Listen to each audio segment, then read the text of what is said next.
This special meeting of the Judson Board of Trustees is hereby called to order at 12 p.m. noon. I am very pleased that you have taken the time to join us today. In compliance with the State Government Code on Open Meetings, tonight's agenda has been appropriately posted. These proceedings are being video and audio recorded and will become part of Judson's permanent legal record. In order that the tape adequately reflects these proceedings, please silence your mobile devices and refrain from talking while others are speaking. Once again, I extend to each of you a sincere welcome from the entire school board. Thank you for your interest in Judson ISD. We have established a quorum, and I will call roll. Okay, you can record your attendance.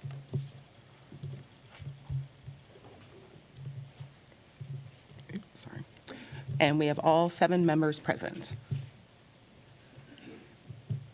Okay, just making sure I record. Oh, there we go. I'm recording. Point of order. Yes, ma'am? Our BE local says that in consultation with the board president, the superintendent shall prepare the agenda for all board meetings. Dr. Fields, did you help prepare this agenda? No, ma'am. In accordance with our board policy, then, this meeting should be adjourned. There's no valid reason for this meeting, and I move that we adjourn. Okay. Point of order taken.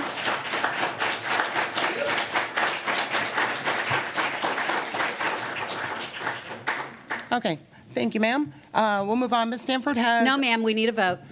Correct, ma'am. We have to have public comment prior to any motions or movement of this No, board per ma'am. We should not have this Texas meeting. There Government should Code. be no comment. There should be nothing. I demand that we have a vote. Okay, then we will take a vote. So we have a motion to adjourn this meeting, or could you please repeat your actual motion? I don't want to miss I it. move that we adjourn the meeting. Okay, we have a motion to adjourn. Do we have a second? Second. Okay, we have a motion by Ms. Canoyer, a second by Ms. Stanford, and we will proceed to vote. Okay, cast your vote on adjourning. Okay, motion fails 3-4. All right. Ma'am, you haven't been recognized by the chair. If we can keep this business and professional today, I would appreciate it. There is nothing So would our professional about public. what you're trying to do. Okay, Ms. Stanford has asked to give a quick prayer before we start. So please go ahead, Ms. Stanford. Heavenly Father, we ask that you be with us in this meeting today.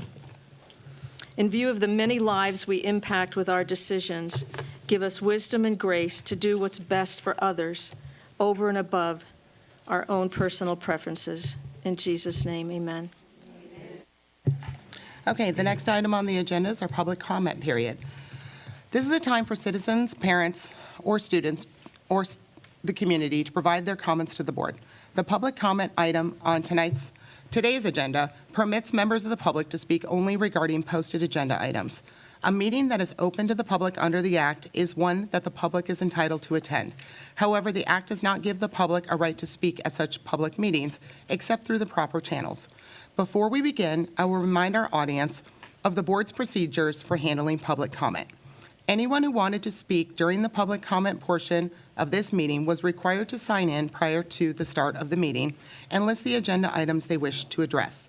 Each public comment speaker will be allowed to speak at a maximum of 3 minutes total, irrespective of how many agenda items they registered to speak about. Please keep your comments civil and courteous. Please avoid using profanity and refrain from making personal attacks on others during your opportunity to speak. Finally, we ask that you not discuss students who are not your own child. If a speaker is seeking board resolution of a specific complaint, that concern should be addressed through the district's grievance policy. District policy DGBA has been established for addressing employee complaints. Policy FNG is the avenue for filing parent complaints, and policy GF addresses community member complaints. Grievance forms can be obtained at any campus administration office or in the central administration offices. All right, with those in mind, our first speaker, and I will announce as I usually do the next speaker and then kind of who's on deck so you can be ready. So our first speaker is Mr. Ed Patch, and on deck will be Ms. Amber Gonzalez.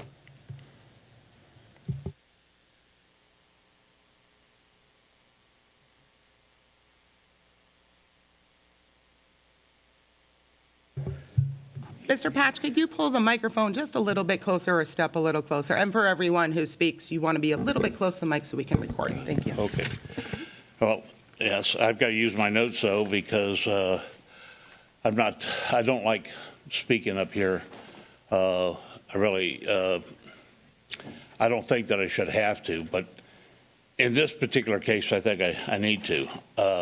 By the way, I should say good afternoon to the board, good afternoon to the community members. My name's Ed Patch.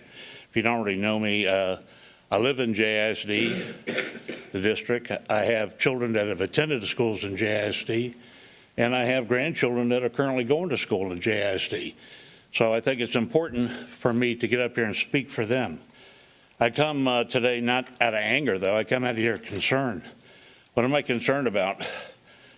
Serious questions about fiscal stewardship, transparency, and leadership.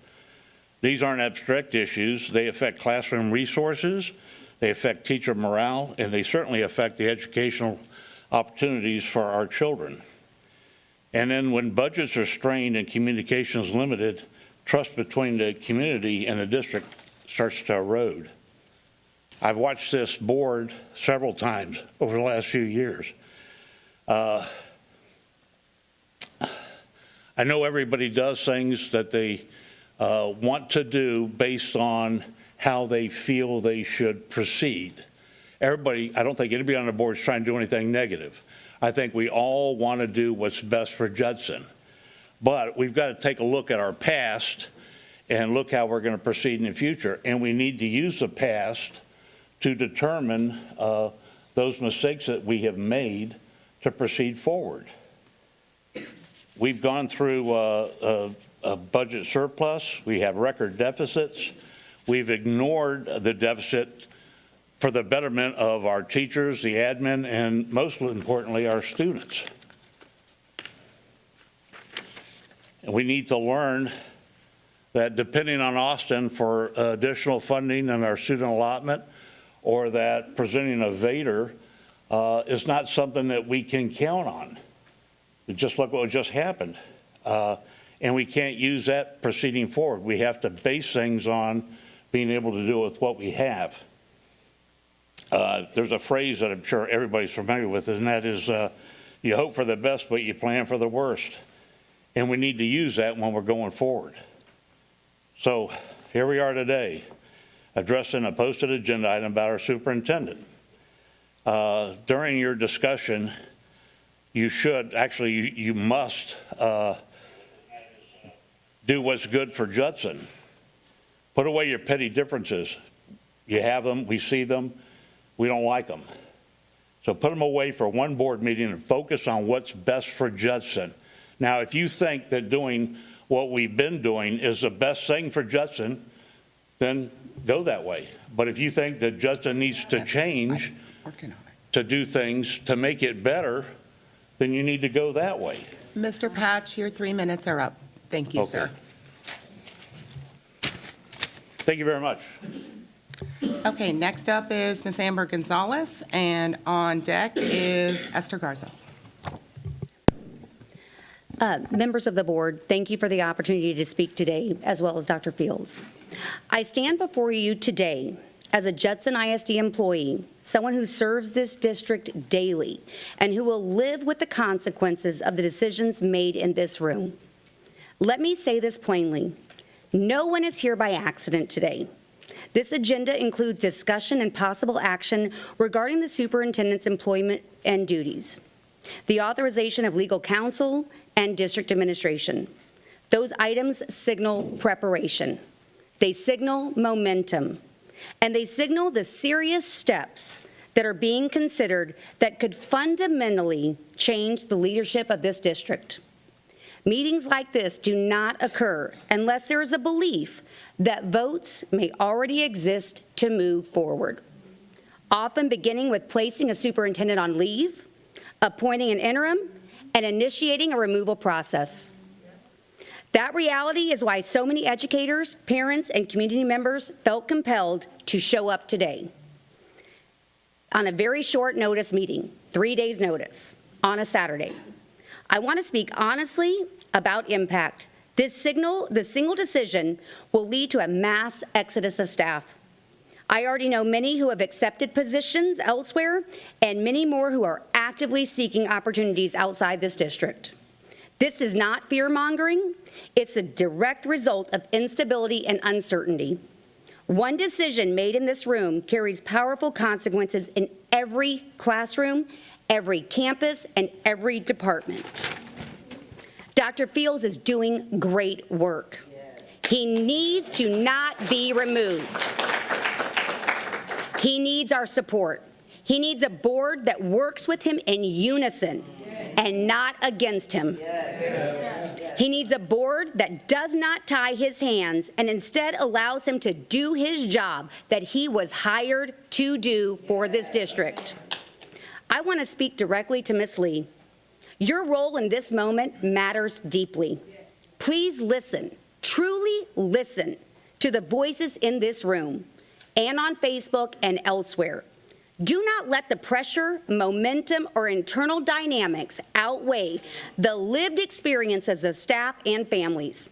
Listen to the people who show up every day for Judson ISD. Leadership's decisions of this magnitude should never feel predetermined, and that's how they feel. They must be rooted in transparency, stability, and what is best for students, not politics, pressure, or division. As an employee, I ask this board to proceed with caution. As a community member, I ask you to proceed with integrity. And as someone who believes in Judson ISD, I ask you to consider not only what can be done, but what this district truly needs right now. And that is Dr. Fields at the helm. Thank you.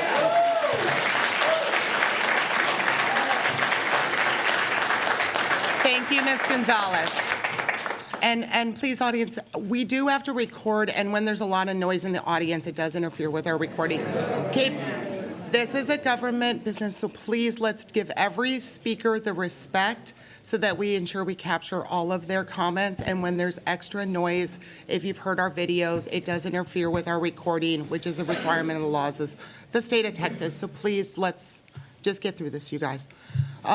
So next up is Ms. Esther Garza, and you will be followed by Michelle Barrett. If it looks like a duck, if it waddles like a duck, if it quacks like a duck, but you call it a rabbit, it is still a duck. If you call it a dog, if you call a dog a cat, it is still a dog. It is what it is. If you call it a tomato or a tomato or a potato, it is what it is. We've all heard the phrase, a half-truth is a whole lie. And many in this community feel that we have been living in half-truths for too long. It is what it is. Stephen Covey reminds us that the speed of trust is that behavior matters.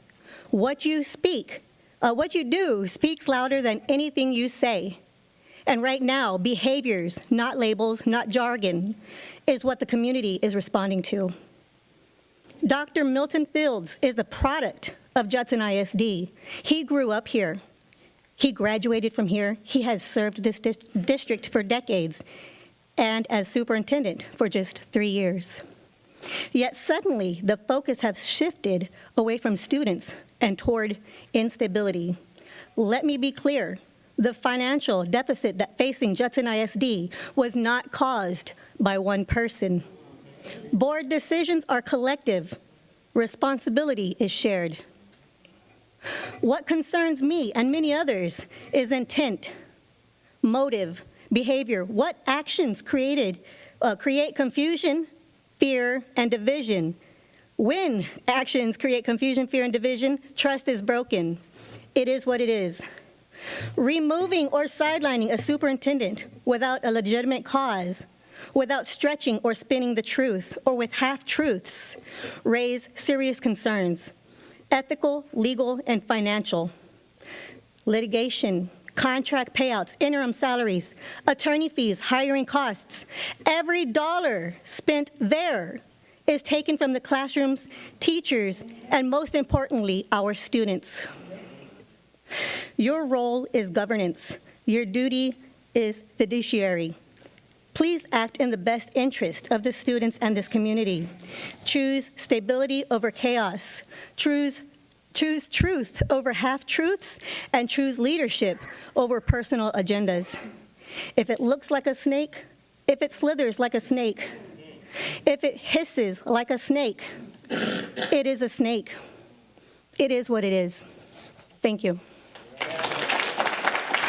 Thank you, Ms. Garza. Next up is Michelle Barrett, and on deck is Nevelyn Williams. Good afternoon, Board President, trustees, superintendent, and members of the Judson ISD community. I'm a teacher and someone who is deeply invested in the success of this district, not just as an employee, but as a member of this community. I'm here today to speak in support of Dr. Fields and in support of the people who serve our students every single day.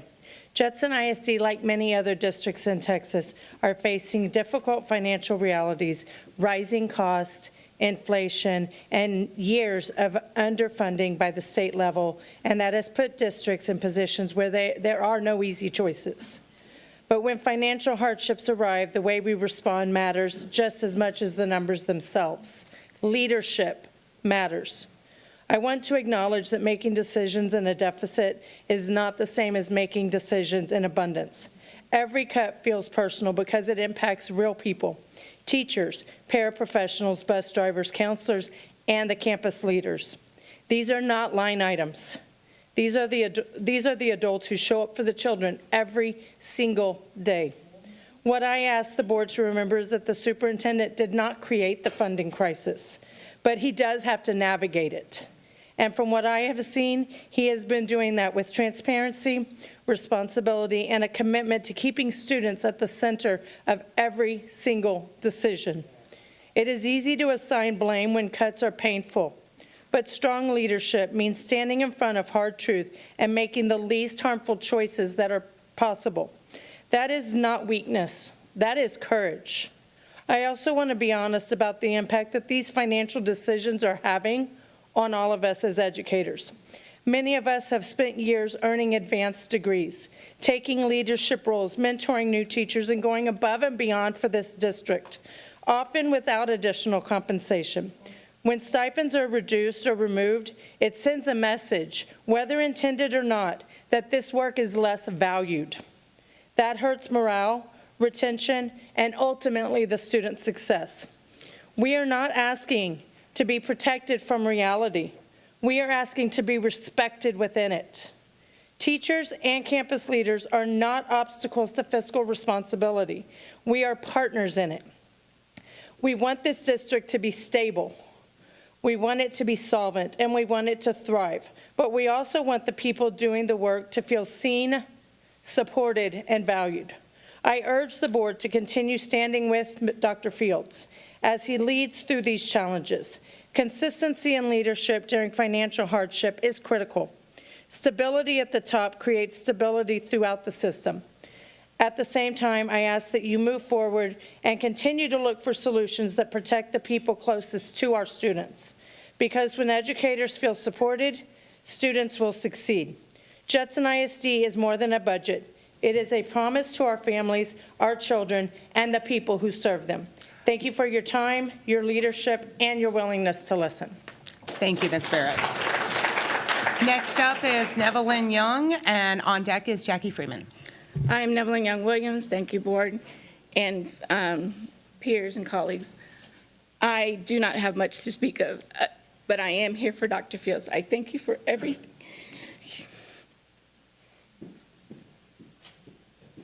You have done for all of us. I'm sorry. You've done a lot for the teachers, a lot for the students, a lot for our community. And for you to be in this position is not okay.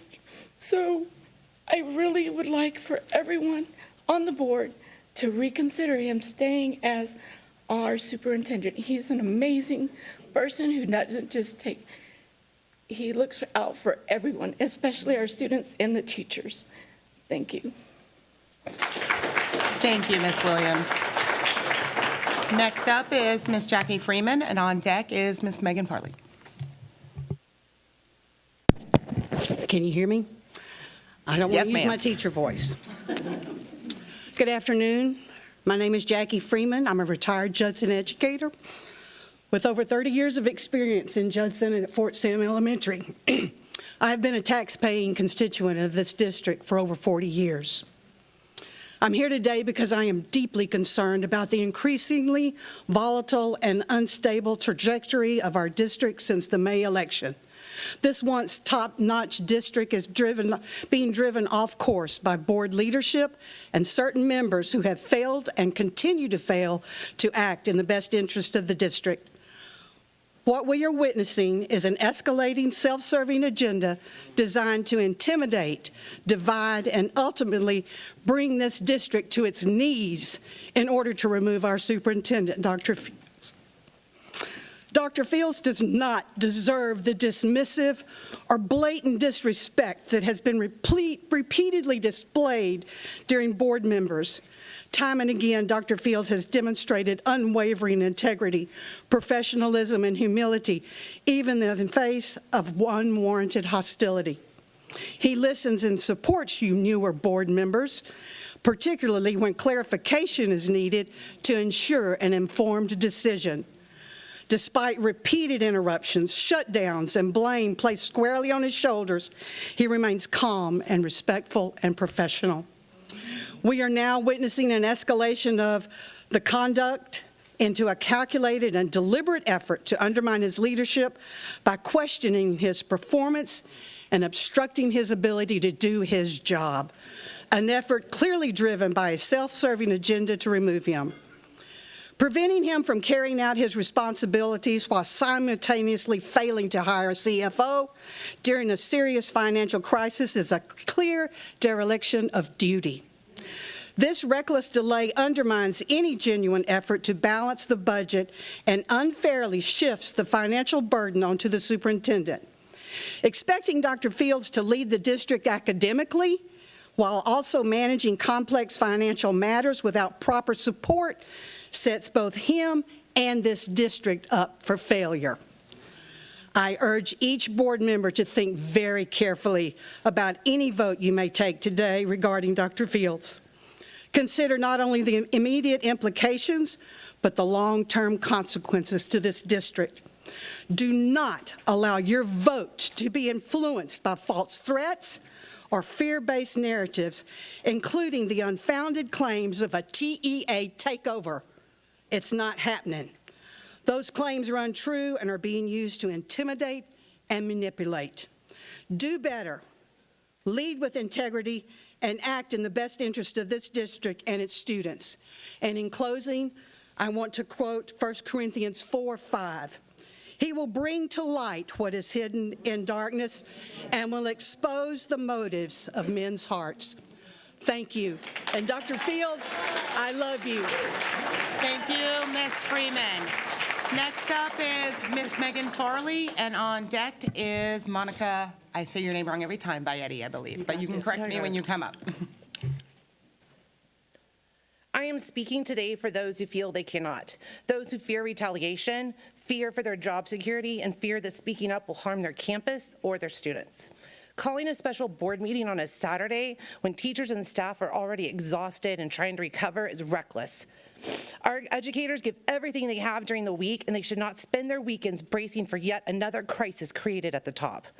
Every time this district begins to stabilize, we are thrown back into uncertainty. That constant upheaval is demoralizing, and it's driving good people away. Meanwhile, our superintendent has remained calm, professional, patient, even while false accusations and attacks on his leadership, knowledge, and character have been publicly thrown his way. He has been blamed for problems he inherited while being constrained by excessive micromanaging. That is not accountability, that's sabotage.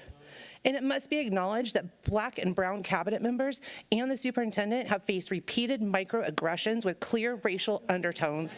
The tone, the scrutiny, and that disrespect affects all of our Black and brown employees and students. At the last meeting, when crucial budget decisions were on the table, board members said they needed more time to think, delaying action again despite the urgency facing this district. Yet last year, decisions to close schools were rushed through within minutes of members being sworn sworn in, without reflection, without listening, and without even visiting campuses. Representing your constituents means showing up. Visiting the schools you represent matters. Listening to your educators matter. Listening to your families matter. Going to the students in their own spaces matters. That's how you build trust.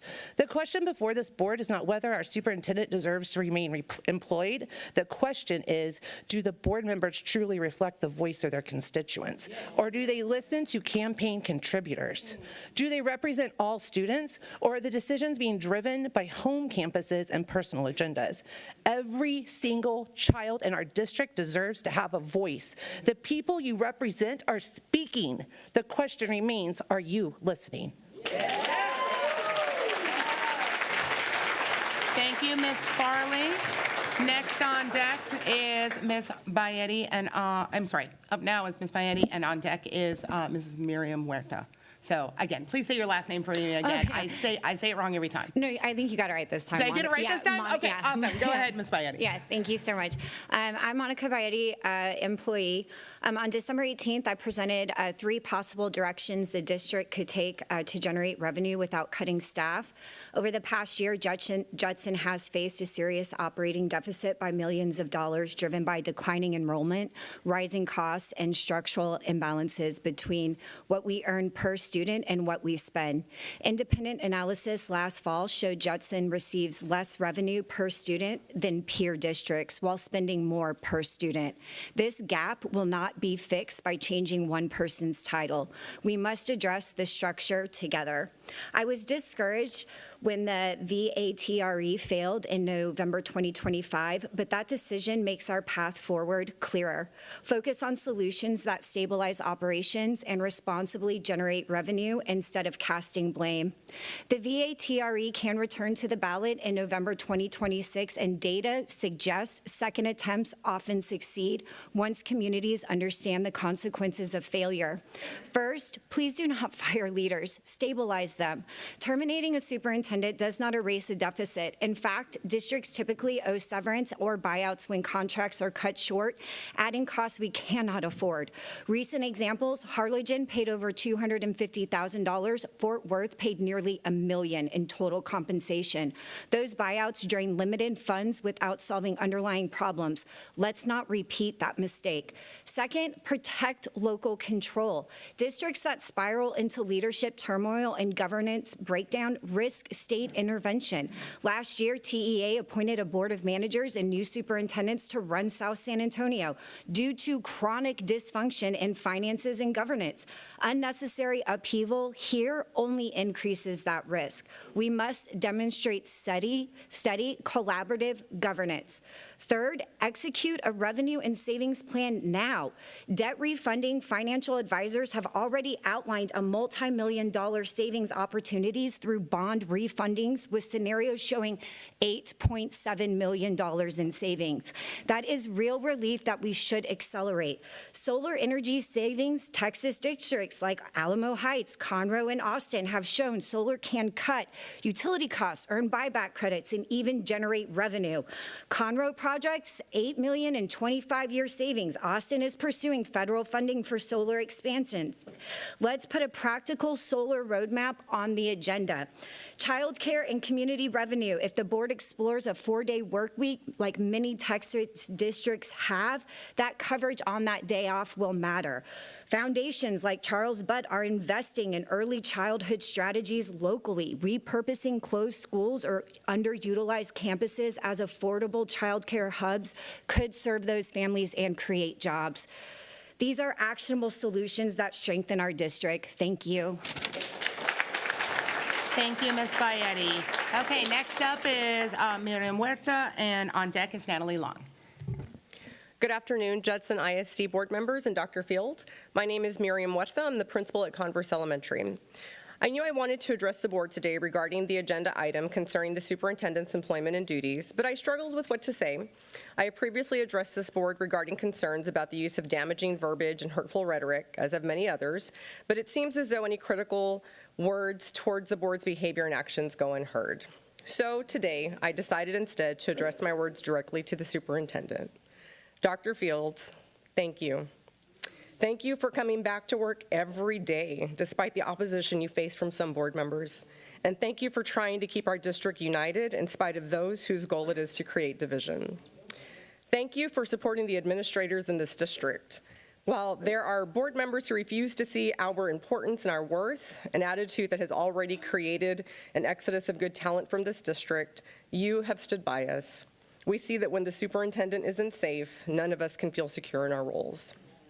Thank you for making the tough decisions that you have to make and for trying to get the district on the right path, even when you are surrounded by some members who clearly want to see you fail. You continue to pave the way to success, even when there are some board members who are standing in the way of it.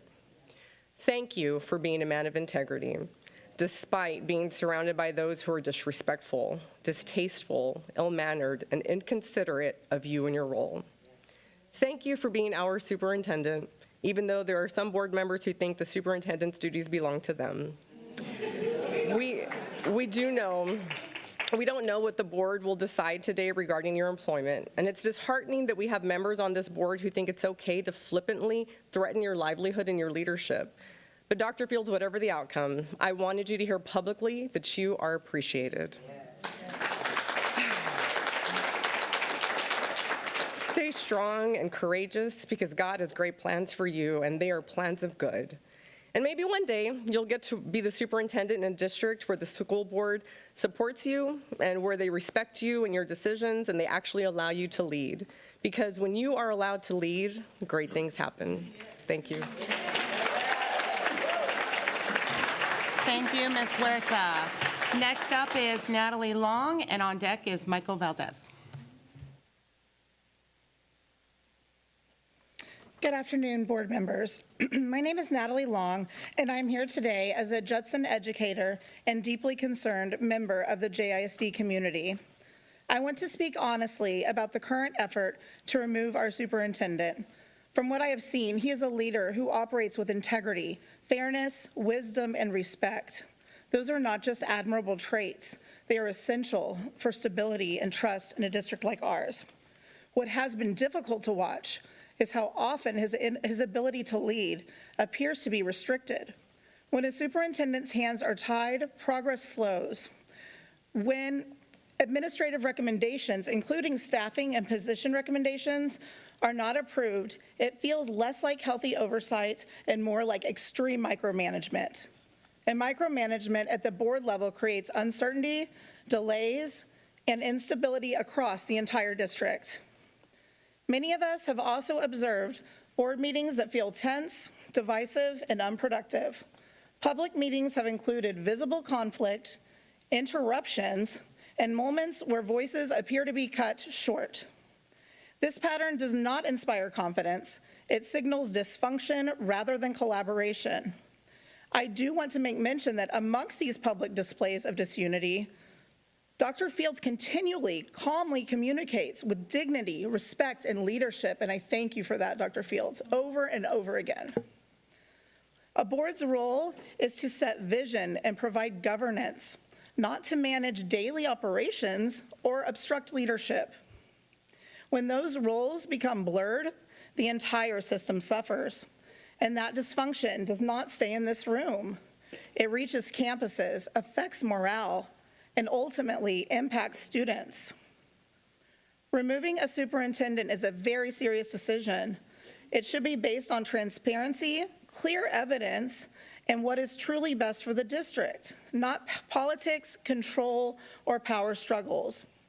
Judson ISD deserves stability, unity, and leadership that is allowed to lead. I urge this board to reflect carefully on the direction it is taking and the long-term impact these actions have on our schools and community. Thank you for your time. Thank you, Ms. Long. Next up is Mr. Michael Valdez, and on deck is Teresa Parkman. And just a point of privilege, Mr. Valdez is a trustee from Edgewood ISD. Welcome, Michael. Go ahead, Mr. Valdez. Good Good afternoon, trustees, Dr. Field, and community. My name is Michael Valdez, and although I do serve on the Edgewood School Board, I'm speaking on behalf of myself today. I also want to share that I am a TASB Master Trustee, and in my training and coursework, we spend a lot of time talking about the role of trustees and, very importantly, about taking care of your superintendent. Strong superintendents are hard to find, and good ones are even harder to keep. That's why I want to talk about Dr. Fields. Dr. Fields have lived experience in this community and leadership that understands the people, families, and realities of the district cannot be taught overnight. When a superintendent truly knows their community, that is something boards should protect, not just push away. Trustees are not just evaluators. You are stewards of leadership, and taking care of your superintendent is part of your responsibility. I also want to address the meeting schedule. Having board meetings on Saturdays on top of the regularly called board meetings is concerning. Saturdays should be a time for rest. Trustees and the community need space to recharge, and the districts already have full workloads, and the pace right now does not seem sustainable or healthy. And I want to know how much money was being spent today to run this meeting on Saturday, and how much time was taken away of student outcomes. I also want to thank the teachers and staff for being here, because that really shows that your heart's in the right place. And on evaluations, there are norms and governance. I do not see wording on the agenda that says evaluation of the superintendent. I only see discussion on the superintendent, employment practices, and action regarding district administration, and that's concerning. When the boards are moving outside of the standard practice, it creates instability and erodes trust. When it's outside of the evaluation period. And there's also real costs here, not just financial costs, but costs for time, energy, and morale. Boards are not meant to meet every day or every week. Effective governance is intentional and focused. And finally, I want to talk about transparency. I have never seen teams and training conducted in closed session. Training should be able to learn and reflect, and we should be able to see what kind of training is going on between the trustees. And I also want to close by saying, take care of your superintendent. Leaders like Dr. Fields are hard to find. Stability, trust, and respect at the top matters for every student, every teacher, and every family in the district. I also observed y'all walking in. I saw Miss Canoyer, Miss Stanford, Miss Lee, and Mr. Macias say hi to the people, and I really appreciate that. So I hope today your heart's in the right place for the superintendent. Thank you. Thank you, Mr. Valdez. Next up is Teresa Parkman, and on deck is Ralph Judkins.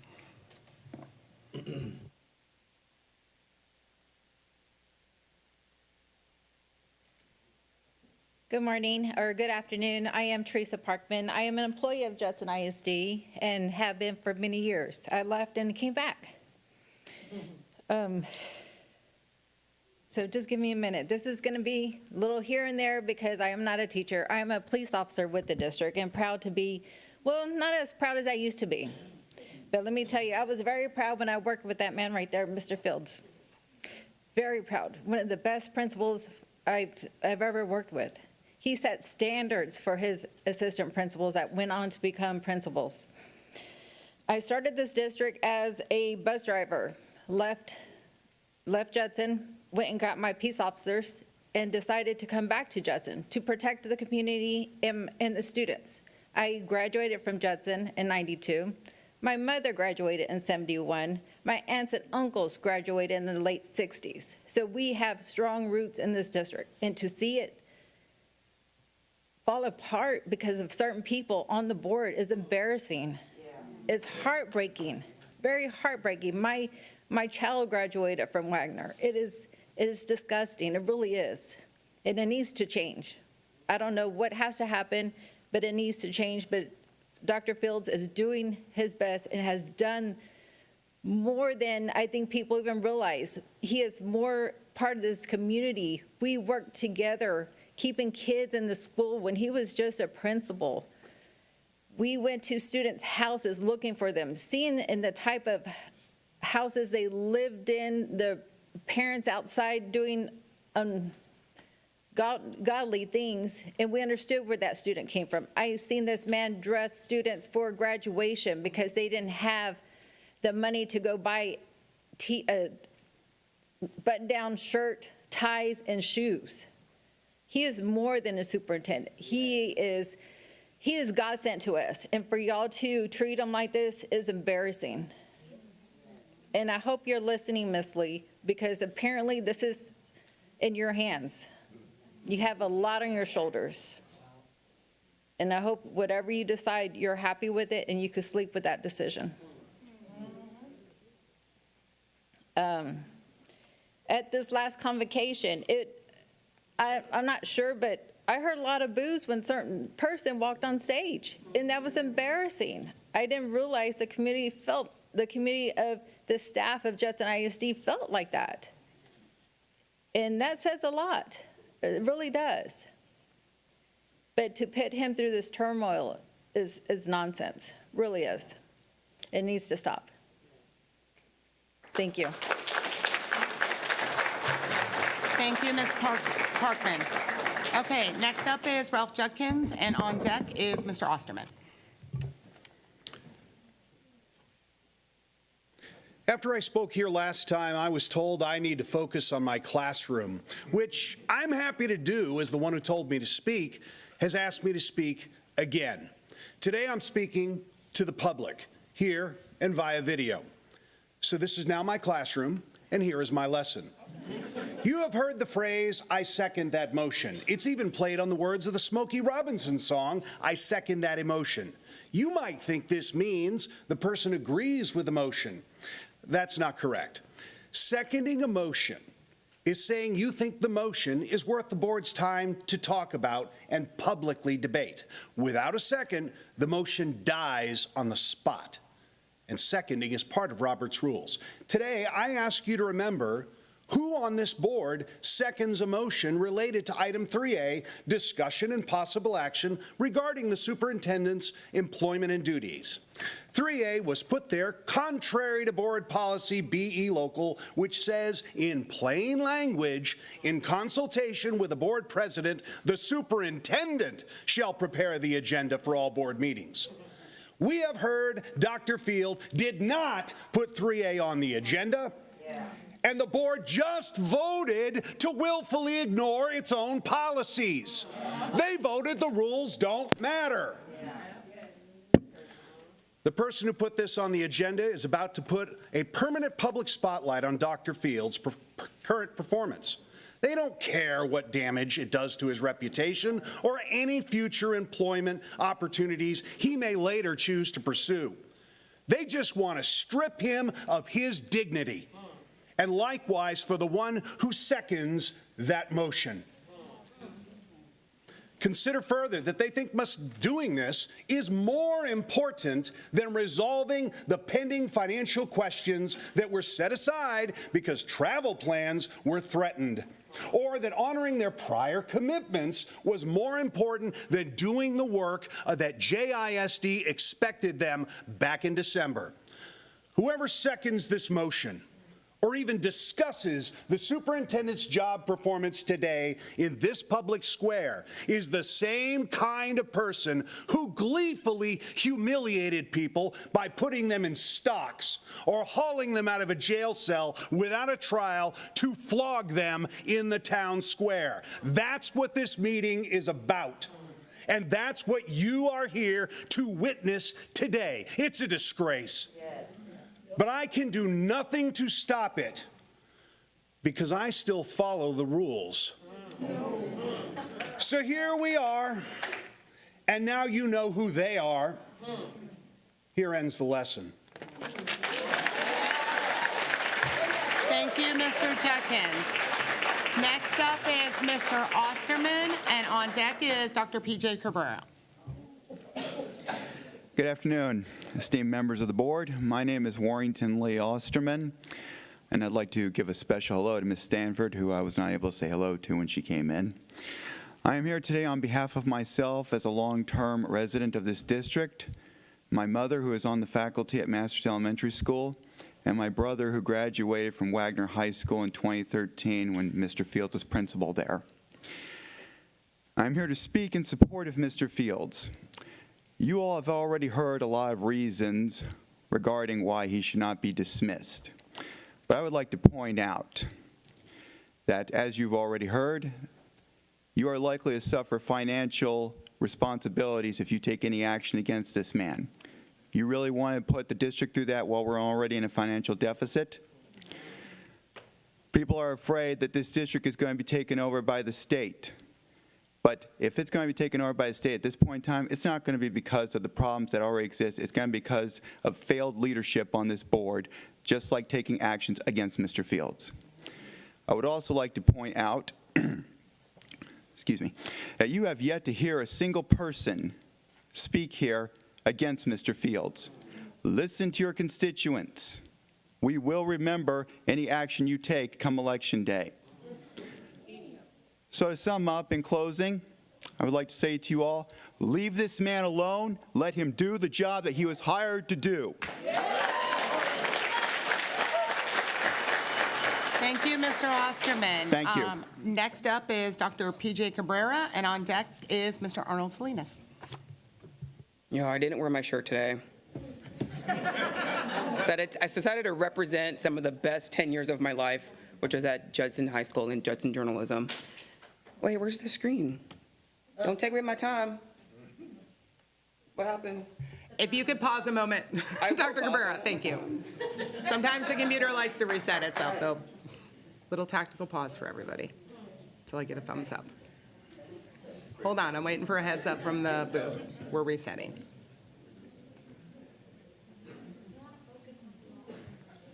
Judson journalism, award-winning program. I did that. Okay. All right. It looks like Russ is set, so you're back up. We're good. Can't wait. Sorry. Can I be reset? Russ, I will. Hold on, everybody. Give me a moment. Russ, would you mind resetting the timer for me? Thank you, sir. Dr. Cabrera, the floor is yours. When Dr. Walker spoke during the May 2025 board meeting, she discussed the implications of school closures, including impacts on communities of color, creating instability, educational displacement, economic consequences, and political and social fallout, including protest, especially when communities push back against decisions that seem unfair or discriminatory. It leads to a distrust in local governance. That night, y'all seemed swayed. You voted to keep schools open and ideally implement and ensure a robust and transparent process for future school closing. So it seemed that you guys understood, and proven by social science, if X is decided, then Y may happen. And here we are again. Because of a hastily called school board meeting, which some school board members were not consulted on, we are once again seeing protest and loss of trust in local governance because of a decision that seems unfair and discriminatory. So at a time when the district needs stability and public education is not supported, love him or hate him, and trust me, I have my issues with the district, a decision to upend leadership right now is disastrous. You are welcoming and driving chaos in the district, especially when morale being as low as it is. You will lose control of the message, which if you put my academic hat on, you guys have already lost. And you will see an exodus of people and support from faculty and staff, and sadly, from families and students. Even having this meeting is making things worse, not better, let alone whatever decisions you guys decide to make. The board has to own where the district is at. In less than a year in her seat, you have a leader who's been more abrasive, more rude, more argumentative, and more disrespectful to her colleagues, to the superintendent, to administration, and even employees in the district. Frankly, whoever questions her, and trust me, I know, she's lied to me, and she's lied about me.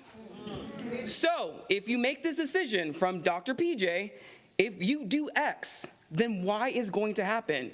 If you remove the superintendent in this way, you are going to cause chaos, a mass exodus of faculty and staff and family and students, and you guys will be known for removing one of the few superintendents of color in the state of Texas. Yes.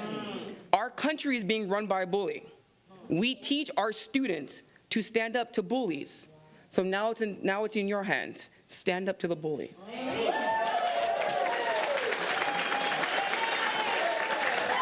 Thank you, Dr. Cabrera.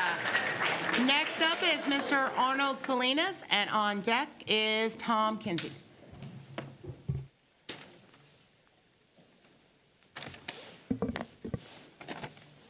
Good afternoon, board members and members of the Judson ISD community. I love you.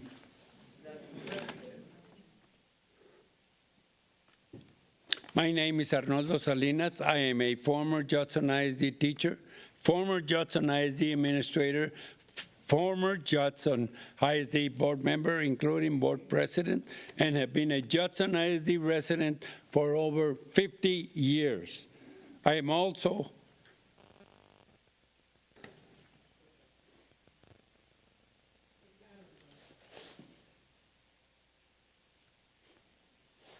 I am also a parent of two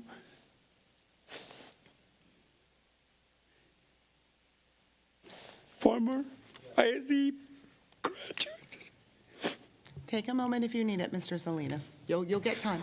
You'll get time. Take a breath and take your time. I am here to speak in support of Dr. Fields, Superintendent of Judson ISD District. Judson ISD needs steady, experienced leadership.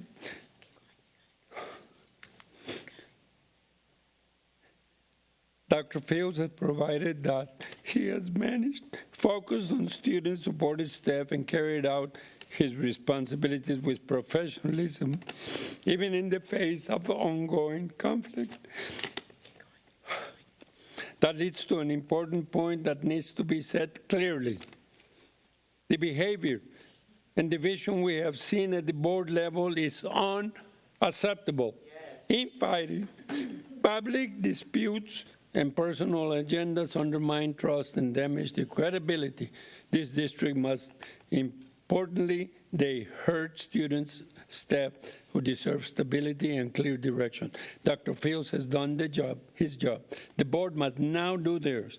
Governance requires collaboration, respect, and professionalism. When the board is divided, the entire district suffers.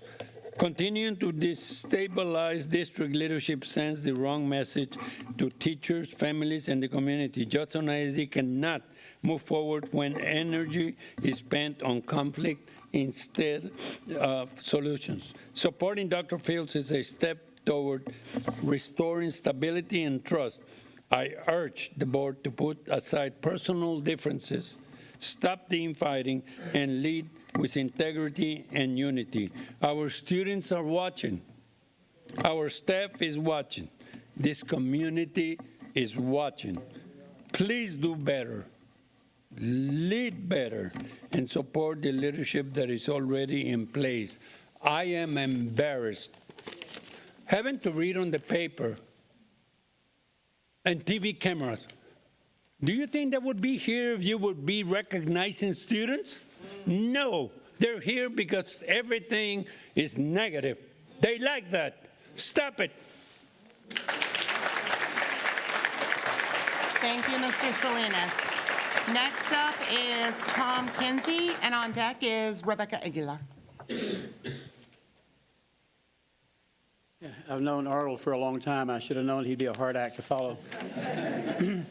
I'm Tom Kinsey. I have been a band director at 4 different schools in Judson School District. Had 3 daughters go through school here, 2 actually graduated. And I wrote a short email to the board members, so I'm going to just read it for those of you who didn't get a chance to. I taught in the Judson ISD for 29 years and went through many superintendents. Some good, some not so good, and one I wish I could forget. The first was Bill Sevier when the central office was in the building of the old Converse Elementary. I knew a few well and some only by the effect they had on the district, so I consider myself very knowledgeable about our district leaders. I've known Dr. Fields since he was in my 7th grade class at Kitty Hawk Junior High. At that time, of course, he wasn't Dr. Fields, he was just Milton. He was reliable, intelligent, and honest. I had dealings with him again when he was the principal of Wagner High School, and I was supervising alternative certification teachers. And the first year he was at Wagner, I think, was probably one of the hardest administrative jobs I've ever seen, and he handled it. Even considering replacing him as superintendent of JISD is ludicrous. most important trait of any leader is character. JISD cannot do better than Dr. Melton Robb Fields.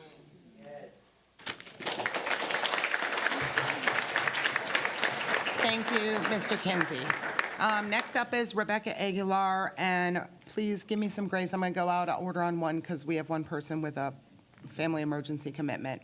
So Ms. Carr, I'm going to slide you in after Ms. Aguilar. I appreciate everybody's patience with that. Thank you. Go ahead, Ms. Aguilar. Good afternoon, President Ryan, members of the board, and Superintendent Dr. Fields. My name is Rebecca Aguilar. I am a 16-year loyal and dedicated veteran employee of Judson ISD, an AFT member, and a taxpayer in this community. I am deeply troubled by the proposal to terminate Dr. Fields' contract, particularly given the district's current budget challenges. Removing a superintendent mid-year, while we are already operating without a CFO and facing a significant budget shortage, is fiscally counterintuitive. A contract buyout would only deepen our deficit, diverting essential funds away from our classrooms and our students. This decision will send a message of instability to the entire JISD staff and its community. Beyond the financial impact, the lack of stability is taking a toll on morale. Consistent rash actions by the board creates an environment of uncertainty that drives away quality staff, educators, and families alike. If we want to stop the exodus of staff, educators, and students, we must prioritize consistency. A mid-year termination is more than just a personnel change. It is a costly financial decision that our current budget simply cannot afford. I urge you to prioritize the district's solvency and the stability of our classrooms over the political shifts. Our students, our staff, and our community deserve a stability that only consistent leadership can provide. And I hope you have listened to all the comments that have come up here, because the exodus has already started. So please stop it. Stop the exodus and give what's best for our students and our staff. Thank you. Thank you, Ms. Aguilar. I don't really need a mic, but hello, everyone. Sorry I cut Please, y'all. I got to go to a for funeral. the sake of the recording, please stay somewhat close to Sure. the mic. Appreciate you, Ms. Carr. Hold on, let me let the next person know. So Dr. Arnell, you'll be next on deck. So go ahead, Ms. Carr. Hello, everyone. My name is Tasha Carter. I am from District 2. I am a business owner who lives in the district that Dr. Fields' leadership is in. I don't know much about the budget. I have to educate myself on that. But what I can talk about is disrespect. I grew up knowing that when you had the title of doctor, that was major. And I don't understand you raising these kids to disrespect the title doctor. Me, I'm 44 years old, and I still respect that title, doctor. I see several doctors up here, Dr. Toppins, all these doctors up here, and I would never disrespect them the way this board disrespects them. Dr. Fields has done so much for this community you guys don't even know about. When I started up a team during COVID to pass out lunches because Judson was making lunches, but kids were at home and they weren't receiving lunches, I tag team with Dr. Fields. Some of these kids was at home by themselves depending on breakfast and lunch from the district. Dr. Fields helped me with that. And I gathered a team together and we delivered over, 2,000 meals a day to all these kids? So y'all didn't even know about that. Secondly, my son, while he was in school, he got stabbed with a pencil in the back of his neck. Nobody wanted to help me. Dr. Fields went straight over to that school and handled it. I know people who would have sat their butt in this chair and wouldn't move. You know what I'm saying? So the disrespect is crazy that y'all giving him. And you want to put somebody in his position, but are they even qualified to be in his position? Can they handle this district? You have one of the roughest districts in San Antonio. You got Sunrise. You better ask Dr. Toppins. You better ask Dr. Toppins. You know how many students I seen come in at high school and Dr. Toppins said, go home, come back, I'm calling you, I will come get you. That's serious business. Half y'all can't even go up to another student. You know what these students say to these teachers now? I wasn't even allowed to cuss at their age. Y'all up here trying to gun him up out of here, bully him up out of here, strong him up out of here, but you can't do his job. You're not even capable of doing his job. You might think you had an education, but on the other side of that, you gotta be relatable. And you have to be relatable to your staff, the educators, the students. You gotta be able to get down on the smallest kids' level. And if you can't do that, stop trying to kick them out of his position. You don't know what you asking for. You asking for something you can't do. And that's all I gotta say. Thank you, Ms. Carr. Next up is Dr. Arnell, and on deck is Ms. Kate Wood. Good afternoon, members of the board and members of the community. I'm not one with a lot of words, but had to share this today. My name is Dr. Shay Arnell, and I am a proud product of Judson ISD. This district raised me. I've spent 23 years in this district as a student and as an employee because Judson ISD matters to me. This is home.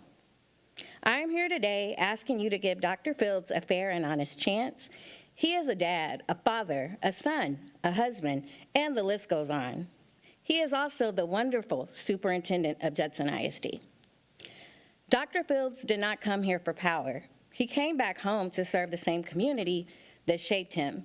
He stepped into this role carrying challenges that existed long before he became superintendent, challenges that cannot be fixed overnight and should not be used against him.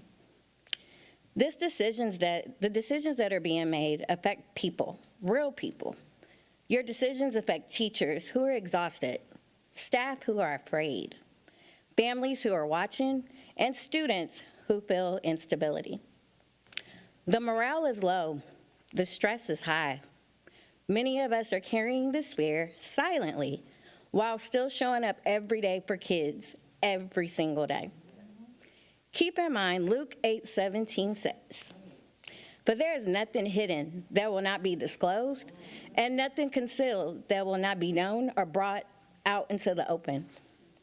Romans 12:10 says, "Be devoted to one another in love. Honor one another above yourselves." I ask you today to lead with compassion, courage, and integrity. Please give Dr. Fields the opportunity to continue his work. Dr. Fields, thank you for your service. Thank you for being a man of integrity. I wanted to publicly say I appreciate you. Judson ISD Board, please stand with him, stand with us. Choose fairness, choose stability, choose the families and students of Judson ISD. Thank you. Thank you, Dr. Arnell. Next up is Ms. Kate Wood, and on deck is Lisa Pfeiffer. Hi, good afternoon, Board, Dr. Fields, Cabinet. If we were going to have a board meeting on a Saturday, this board meeting really should be focused on the difficult decisions our community is waiting for, which schools will close, which programs will face cuts, and how we will navigate our budget crisis. Those decisions should have been made last month. Parents, teachers, students, and staff are anxious and need answers so they can prepare for what's coming. Instead, we're here today because today's agenda suggests leadership restructuring, not just of Dr. Fields, but of our cabinet. A topic I have not heard our community clamoring for. Let me be direct about my concerns. Given our financial situation, we absolutely cannot afford to buy out anyone's contract and simultaneously pay someone else to do that job. Unless there is some cause none of us are aware of, egregious enough to negate the need for a buyout, this board should be focused on working with current leadership, not replacing them. Every dollar spent paying someone to not work is a dollar taken from supporting students. And let's talk about those of us supporting students. While you consider potential buyouts, academic trainers, paraprofessionals, and others have accepted pay inequities caused by TEA or increased demands because we understand the district's financial reality. Ms. Stanford, Mr. Macias, if you remember, in August, I asked you to stop fighting for academic trainers to receive a payout that would balance the TRA because I saw what we were going against with the budget. And I prioritized our needs to balance a budget. We've tightened our belts. We've made sacrifices. We've put students first, even if it meant our own compensation did not keep pace. How will you explain to staff who have absorbed inequity that we can afford contract buyouts, but not fair compensation for people on campus serving students every single day? Leadership restructuring should only occur if there is cause. We cannot afford buyouts, not when we're asking dedicated employees to accept less, do more, and not when students need every available dollar. I urge board members to stay focused. Make the hard budget decisions our community needs, but don't add disruption and expense we cannot afford. Thank you. Thank you, Ms. Wood. Next up is Lisa Pfeiffer, and on deck is Wayne Harper. Good afternoon, Board and Superintendent Dr. Fields, and thank you for the opportunity to speak today. Boy, it's been a long time, probably over a decade since I've been here speaking. But my name is Lisa Pfeiffer, and I've been connected to the Judson District for nearly 35 years through my daughters, my grandchildren, and now my great-grandchildren. When it came to the recent elections last year, it was portrayed that a certain group of four had all the answers to Judson ISD. That's not the case. And I am adamantly here to support Dr. Fields as the Judson ISD superintendent. These multiple agenda postings threatening him and his position are just trying to drive him out. Dr. Fields, don't you go nowhere. You stay here. Yeah. Okay? And Richard LaFoyle told me that too this morning. You stay here. Dr. Fields has a very valuable asset. He is connected to these kids, the students, which is your purpose for being here. And I learned that through an experience with my oldest granddaughter over a decade ago. It involved some medical issues, a death in the family out of state, and I believe it was probably 2.5, 3 weeks before graduation. But Dr. Fields was there for her and there for us as a family. And she graduated without any problems, no special favors, but he just had to look at the picture that this is how we could do this. Now, Judson, 4 CFOs in Judson ISD in 3 years. It ain't no wonder there are some financial issues that continue. The VATAR proposition that was out on the ballot last fall and failed, but I really don't see where a whole lot of the Judson board members were out there trying to get people to support it.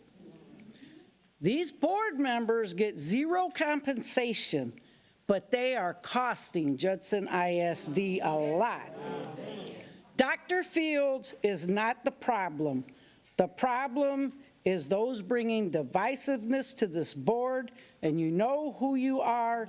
And thank you, Dr. Fields, and stay strong, Dr. Fields. Thank you, Ms. Pfeiffer. Okay, next up is Mr. Harper, and on deck is Lisa Butler. Good afternoon. My name is Wayne Harper. I got a long history in Judson ISD. I raised kids from elementary to middle school here. I took them to work with me at East Central because I worked long hours in the district. I work from 6 in the morning to 7 or 8 at night. My wife wonder where I'm at. I'm at the school. So I cut that out back in 2012, and I came over here to Wagner.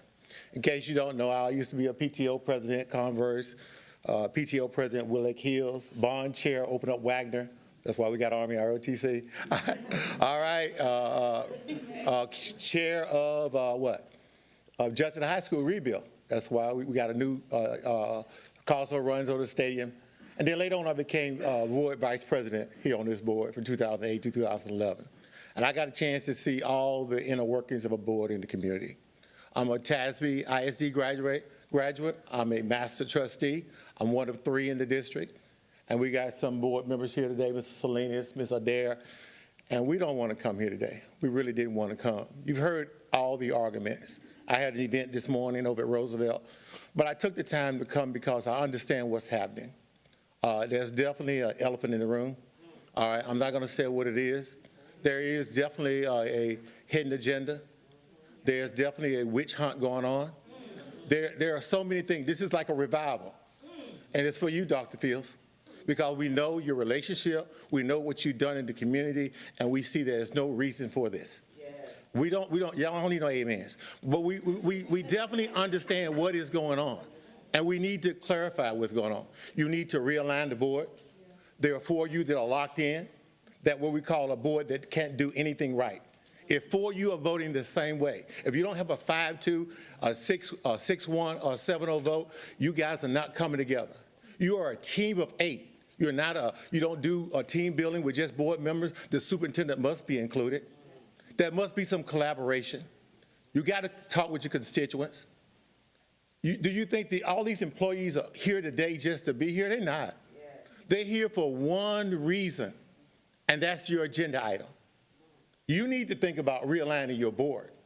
You need to think about, you can do that and put someone at the end. Leadership is action. It is not a position. All of you have one vote. All of you got to go home and answer to the community about what we're doing. We got a deficit. Let's fix the problem. Do it in 2 stages. People are planning to leave. They're offering more money, especially people of excellence. Think about it. If you don't know what your future holds, are you going to sit there and wait? So I'm just telling you, read the writing on the wall. We support you all, and thank you for your time. Thank you, Mr. Harper. All right, next up is Lisa Butler, and you'll be followed by Karen Coleman. I'll have her minutes as well. She signed up, so I could take her minutes. I'm sorry, I didn't hear you, ma'am. I'll have her minutes as well. Who's, Ms. Coleman? Karen is yielding her minutes Oh, yeah, to me. I'm sorry, you're limited to 3 minutes. Okay.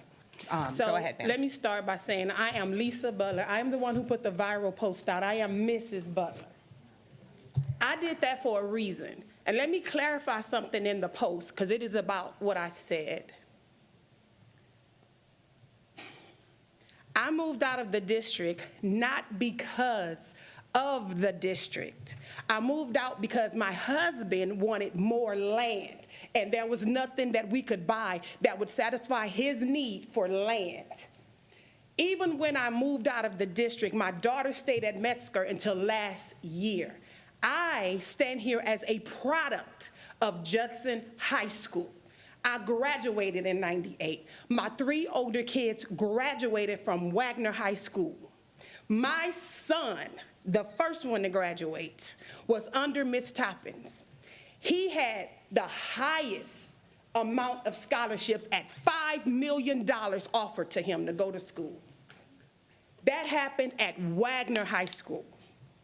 My son, LJ Butler, is the running back that was at Wagner during the time when it was all over the news about Wagner doing things in football.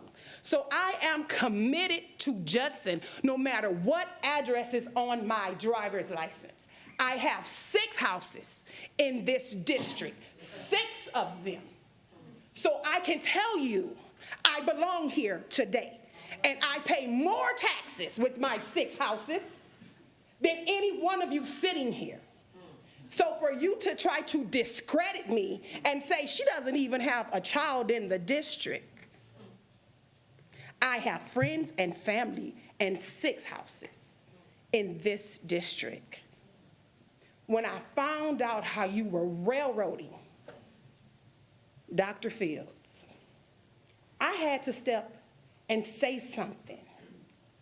And when I spoke, it resonated with enough people to fill this room. You asked me, Miss Lee, you told me on the phone, you said, I want to hear from the community because I'm stuck in the middle. This is the community that came out to speak to you. You wanted them and they showed up. Why? Because we've been sitting back and we've been watching every single thing. And now it was time to come together and let y'all know we're not standing for this. See, I'm not just a pretty face. I've already contacted legal counsel. This meeting is illegal. So whatever happens today, there will be consequences come Monday. Because I got representation for all of us. And they're gonna stand on that. Okay, Ms. Butler. Don't be the one, yield your 3 minutes? Thank you. Sorry, thank you, Ms. Butler. Okay, next up is I'm gonna yield the 3 minutes, so she gave it to me. Karen Coleman. Go ahead. Okay. I think the Again. board would love to hear from Ms. Coleman, though, Well, since she you wants to signed hear, up to she speak. doesn't, she wants me to talk for her. Am I speaking for you? So we're gonna do that. Go ahead, ma'am. So let me clarify something else. I said that Karen Real quick, Ryan- ma'am. Russ, could you reset the timer for 3 minutes, please? Thank you, sir. I said that Karen Ryan, oh, I'm sorry, Monica Ryan. You remind me of somebody I know named Karen. I said that you were appointed and you were not. See, the board member before you, you lobbied her. But she found out who you were and she stayed on her entire term and didn't leave early. Let me clarify that right now. The second thing, I need everybody here to know, she did get that AP teacher at Veterans High School. See, I know, because as soon as I put it out there, everybody started dropping those bombs to let me know what was really going on. Your daughter, based on your influence at Veterans Memorial, was the only student that got taught in that classroom that you lobbied to get that AP teacher for. No other student in that class. She sat in a classroom being taught by a teacher that was for all the students while they had her in the back doing something different to fill the needs that you wanted for that AP class. I'm speaking facts because somebody from the school made sure I knew the facts of the situation. So when we talk about influence, let's talk about the influence, Ms. Ryan, you have. Because we know for a fact what happened at Veterans. I couldn't go to Wagner and tell Ms. Toppin, I want Sean to take a certain AP class. Make it happen. He's the only kid that needed that class. She'd have told me, Lisa, bye. But they didn't tell you that. They didn't tell you that because she told me she felt threatened by her job. They had to provide that class for your daughter or they might not be teaching today. So that, my dear, is an abuse of power. I have already contacted a lawyer because that is the only way we can get you removed is abuse of power. That is complete abuse of power. So while we're trying to remove a man who is in high regards with the community, you need to worry about your seat on that board. Because see, you can't threaten me. I can tell everybody who I am. I'm out on bond right now for assault. I stand in my truth. Okay, ma'am, we can't have physical threats. That's not a physical Okay, threat. just, ma'am, if we could get back on top. Did I No, threaten you? Don't ma'am, I'm go asking you to just get back on topic, I am ma'am. who I am. So when you Okay. tell people that I'm a criminal, I will tell you who I am. I'm Lisa Butler. Ms. Butler, Ms. Butler, please. let's close. Dr. Fields? Yes, ma'am, let I me know, tell you and something. I respect you. Yes, ma'am. We respect your passion. We just have to keep it safe and not have threats, So please, now you're ma'am. threatened? I know Ma'am. everybody gets threatened by a black woman that's highly educated.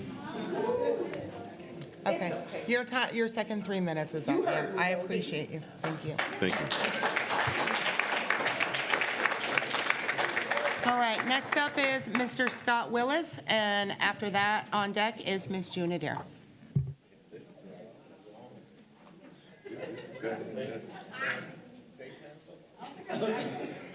Well, not wearing a bow tie, so some of you might not recognize me. I'm Scott Willis, and I'm a teacher at Veterans Memorial High School. Shame on you. Shame, shame, shame. Oh my God. This is the fourth time this is going on the agenda. Don't we have something important to do? Is putting this on the agenda going to make this a better place? Ms. Lee, this swings on you. I'm just going to speak to you. I remember a night the last time this happened, you went running out of this room at about 11:45 in tears, and who was the only person that followed you out to try and do something about this, to make you feel better after the way you'd been treated in closed session? I don't know what went on in there. I just know what went on when you ran out. Dr. Fields chased after you, and you rethought whether you wanted to be on this board or not, and I can see why. You were browbeaten, I'm sure, past this, but now somehow you've closed yourself off against other board members and listening to what they have to say.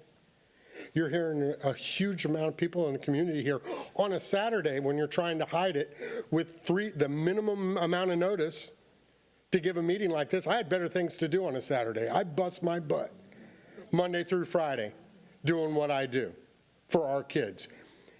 You have to ask yourself, you're a mom of children here in the district. Do you really think that what's going on here right now is going to make this a better school district and a better place for your children to go to school? Or do you think it's going to be worse? I think you really in your heart of hearts know that. I think that you know what you have to do. I think that we need to stop this. You and I and everybody in this room knows we're in a terrible fiscal morass. And we need to lead ourselves out of this. And it's been 2 months since the Vader failed. And this board continues to push the can down the road. The CAPA, oh my God, it was only posted on the 17th of December. No, the revision to the CAPA, trying to be as up to date as possible, was voted. You could see the colored ink that told you what changes have been made since the last time it was there. Are we talking about the CAPA today and what we're going to do to save 15, 20, $10 million? Nope. For the third or the fourth time in the last 12 months, we're talking about getting rid of Dr. Fields.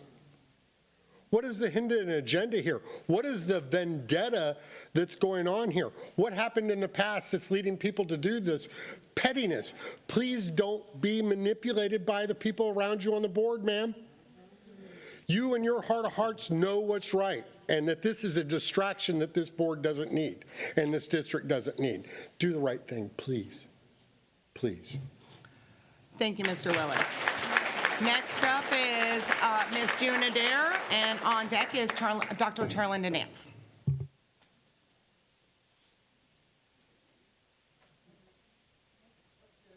Did I lose Ms. Adair? Oh, yes, sorry. Oh, there, I knew I saw you. Sorry, ma'am. You were up next, and then Dr. Nance, you'll be after her. I'm now? Okay. Good afternoon. At my church, we have something called From the Heart, so I'm not quite like all the other people. I don't have a prepared speech line by line. I'm going to speak from the heart. I gave up my anniversary weekend of 49 years with my spouse today to be here with you all. When I saw the agenda, I didn't think I could make it because I've been married 49 years. But this is of great significance to this community. I've been a Judson resident taxpayer for 43 years. I think I beat all y'all talking today. I've known Dr. Fields since his hiring. I was on the board. I carefully reviewed the resume of an incoming principal for Wagner. Wagner was having major issues. It's in a rough neighborhood, and I wasn't sure that someone of Dr. Fields' background coming from Northeast could handle it. To my amazement, he not only handled it, he handled it above and beyond anyone's expectations. I watched Dr. Fields get promoted to the district office, and now superintendent. I want to address item 3B, a team of 8. I am a master trustee for TASB. I served on this board for 10 years. I was board president and all those other things you do on a board.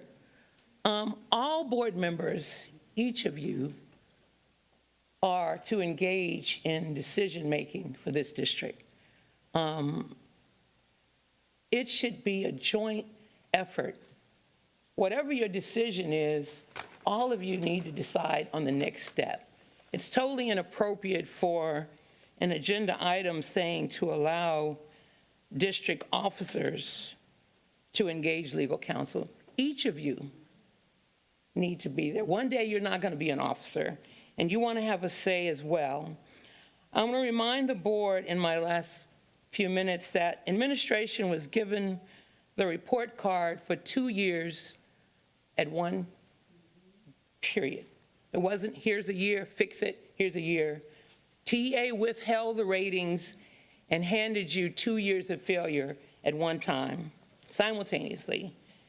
And on numerous occasions, this board, to include Mr. Macias, has overridden the recommendation of the superintendent.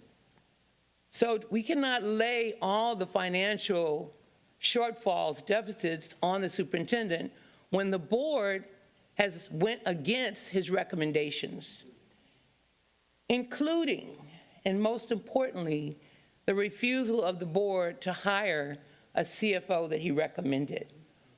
When he doesn't, just once, I know my time's up.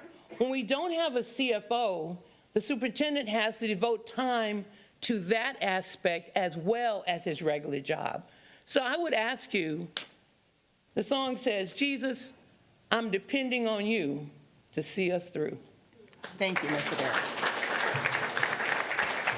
Okay, next up is Dr. Charlinda Nance, and she will be followed by Dr. Susan Street. Good afternoon, everybody. Dr. Fields, Board of Trustees, Cabinet, and the Judson community, San Antonio, Texas, United States. They're watching us. They're watching us. The shenanigans, the show, they've been watching us. I prayed about this, so consulted spiritual counsel, talked to my pastor. I want to start with some quotes that were made by some folks.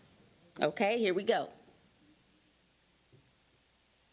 There becomes that point when you realize you have somehow surrounded yourself with people whose purpose has turned to only be focused on your complete annihilation.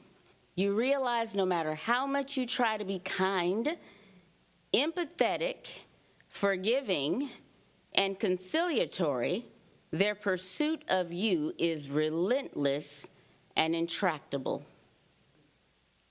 Kind of similar to like a witch hunt.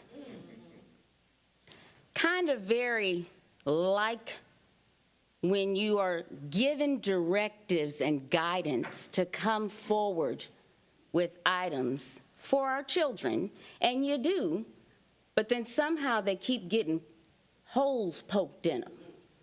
Now, we're data-driven, right? We're data-driven. But you can't only focus on the data that supports your agenda, that supports your narrative. We cannot do that. I've got 5 fingers, but I'm more powerful as a fist. There are 4 of you against 3 of you, and the whole Judson world knows it. How did we get here? I block walked. I campaigned. I told people to vote for you.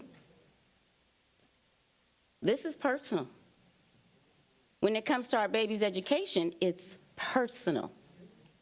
Every child deserves equal access to equitable education. Every single one of them. I'll make sure my child is okay. And I know many of you up there are going to do the same for yours. But what about those parents working 3 and 4 jobs just to keep the lights on, living in a 2-bedroom apartment? Because let me tell you what I think. Let me go back to some more quotes, and then I'll end it.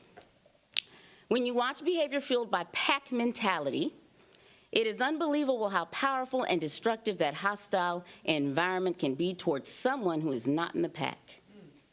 Monica, those were your words on October 18th, 2024.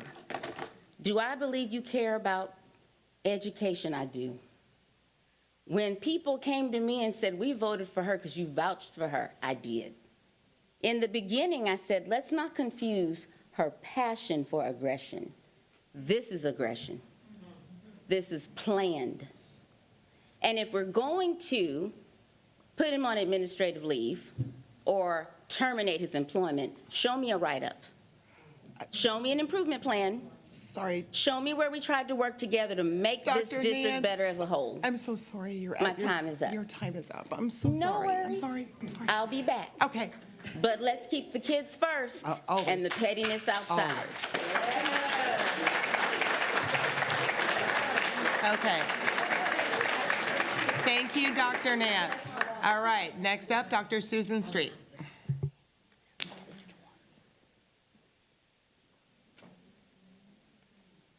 Good afternoon. My name is Dr. Susan Street, and I'm a former public school teacher and have been a resident of District 2 in Kirby for almost 30 years. The first agenda item says to discuss the superintendent's duties. Let's do that. Bringing the budget is the responsibility of the superintendent. He isn't supposed to be everyone's friend. He has to make the hard decisions for the good of all the students. He's like a parent who has to budget his paycheck each month and choose whether to use his last $50 to buy groceries for the week or treat the kids to Chuck E. Cheese. The responsible parent goes to H-E-B, cooks dinners at home, gets sandwich stuff for lunches, and goes to work every morning knowing his kids are fed. He doesn't use his money on good time things so that they will like him. On his list of duties, it states, number 5, oversee a budget development process that results in recommendations based on district priorities, available resources, and anticipated changes to district finances. So without a motion, first, district priorities in the budget. In the fiscal year 25-26, you cut $4.9 million from instruction. That is the largest cut you made. There was no cut for instructional leadership, but an $866,000 increase. School leadership was only cut $94,000. Neither one of those items is essential to a classroom teacher unless they're actually supporting the teachers by removing behavior problems so that the teachers can teach the other students. I don't know where teaching coaches fall in the budget, but unless you have a lot of new green teachers, teachers don't need coaches. They're professionals, and that is what department heads are for. Teachers in the trenches know what to do. Secondly, available resources. When you have a large drop in enrollment, consolidation should be the first thing you consider. Your resources dropped by $14.5 million. That's 6% less than last year's revenue. So at the very least, you should have had a 6% less expenditures, or $16.2 million. Instead, you only decreased $965,000. That's less than 0.5%. I have to ask what you're thinking. Last year's budget was already $23.6 million over. Your available resources were non-existent. Your district reserves are not listed on the budget, so I don't know if you're planning on using those.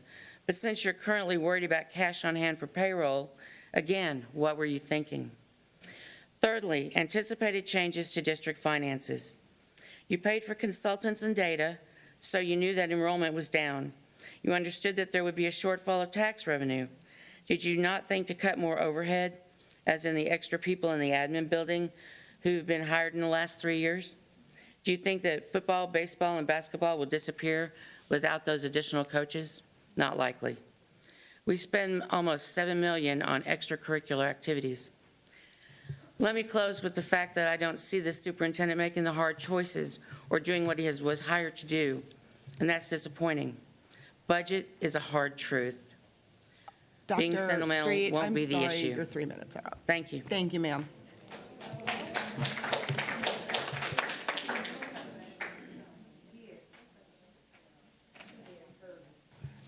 Okay, at this time, we're going to move on to our agenda item 3A, which is continued from our December 9th meeting, was already on that agenda. We ran out of time that evening, so that agenda item It was pushed to this meeting. So this agenda item was originally on from Ms. Lee and Ms. Jones. So Ms. Lee, I will turn it over to you. Point of order. Go ahead, Ms. Canoyer. This should not be held in open. We do not discuss employment in open. This is past practice in the district.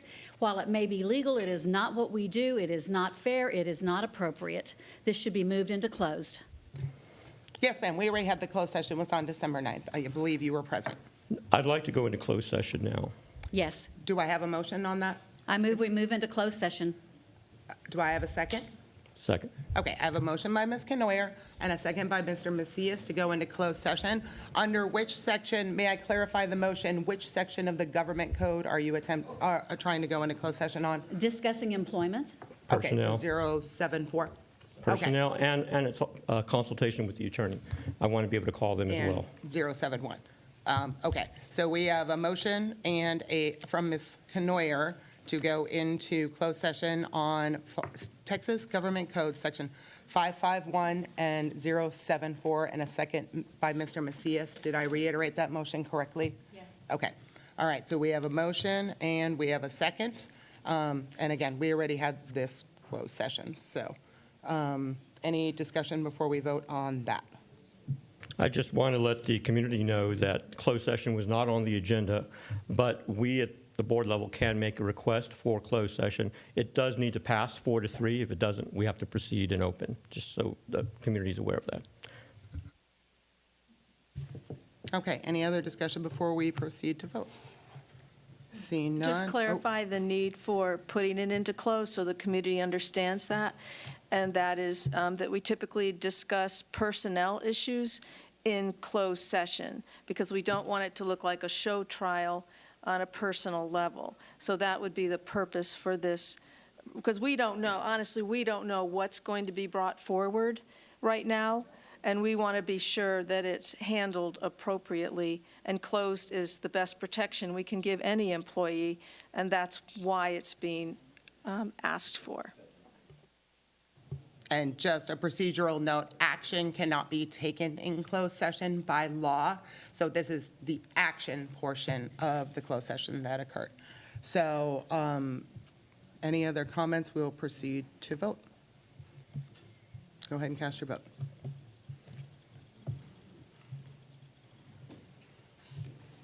Okay, motion does not pass, 3-4.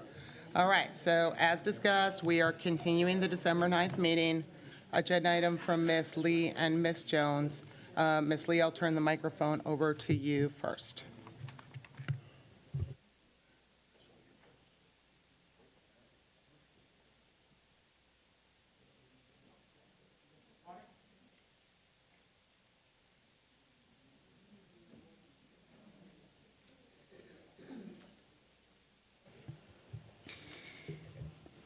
Hi, good afternoon, Judson community. Thank you so much for taking your personal time on speaking up, and I do hear you all, and I just want to address that, yeah, this is my agenda, so there's no finger pointing anymore. I know I avoid the Facebook and everything because people get so ugly, and I don't teach my kids like that. So as you can see, I don't engage because I believe on, you're putting more fire on it. So just to clarify that, and I do agree on all of you. Dr. Fields is a good man. I've known him, for quite some time because he was the principal, at my son's school when he graduated. And it really made an impression on me when we saw on a growth and planning that he recognized my son. Out of thousands of kids, he remembered my son.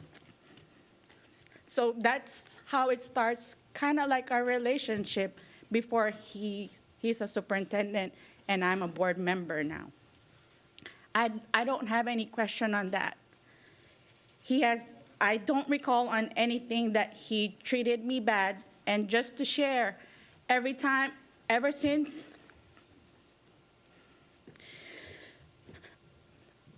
on my third TIA, the next morning, yes, Dr. Fields has shown, visited me. And that really kept in my heart. And every time he's always checking on me and, board meetings when it comes late, he even, offer for him to just guide me to drive for me to be, go home safe. But I always make sure that I text him so that he won't worry anymore. Someone has spoken earlier about, this is in my hands and everything. And the question is that I put it here on my note, how can I sleep at night? Yes, it has been a struggle really personally. Before Christmas, something really just personal issues, family matters. And it has really kept me all night because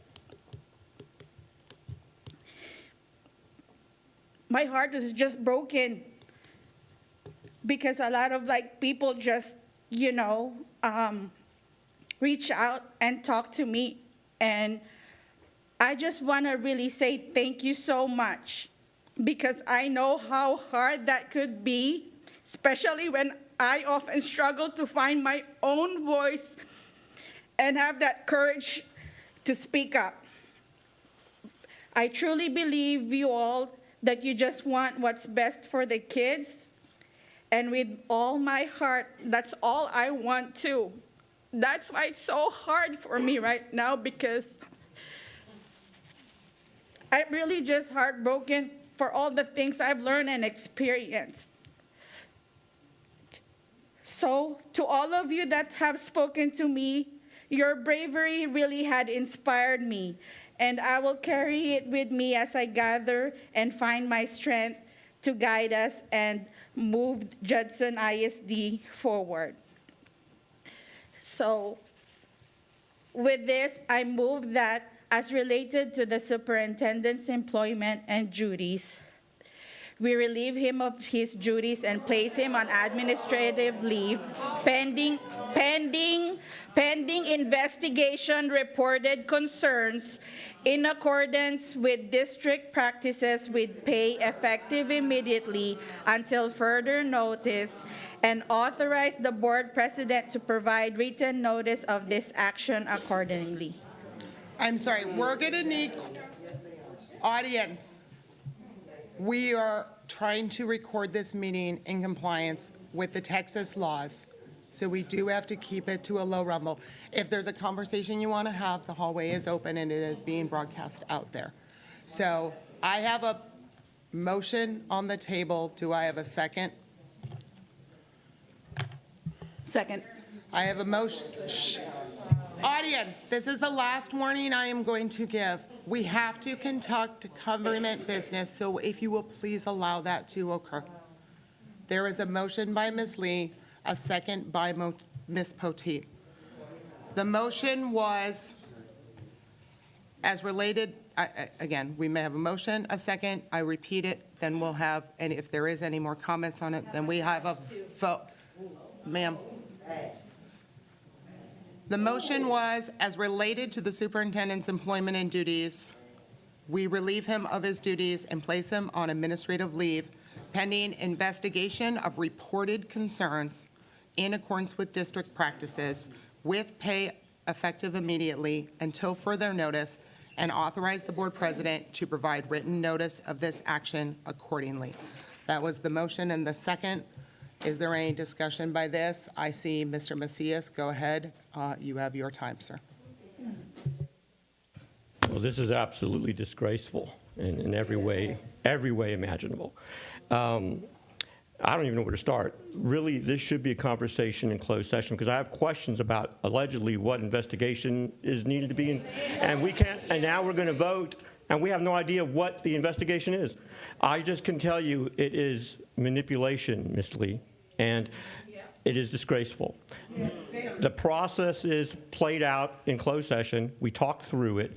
Last month's meeting, when we were in closed, There was no consensus because there was no documentation. It's essentially a witch hunt, and I've been telling my community of that. There has been a targeted focus on Dr. Fields, and so it's not ending. In fact, that's why that's the first issue on this agenda rather than our budget, which we should be discussing, financial objectives and minimizing our deficit.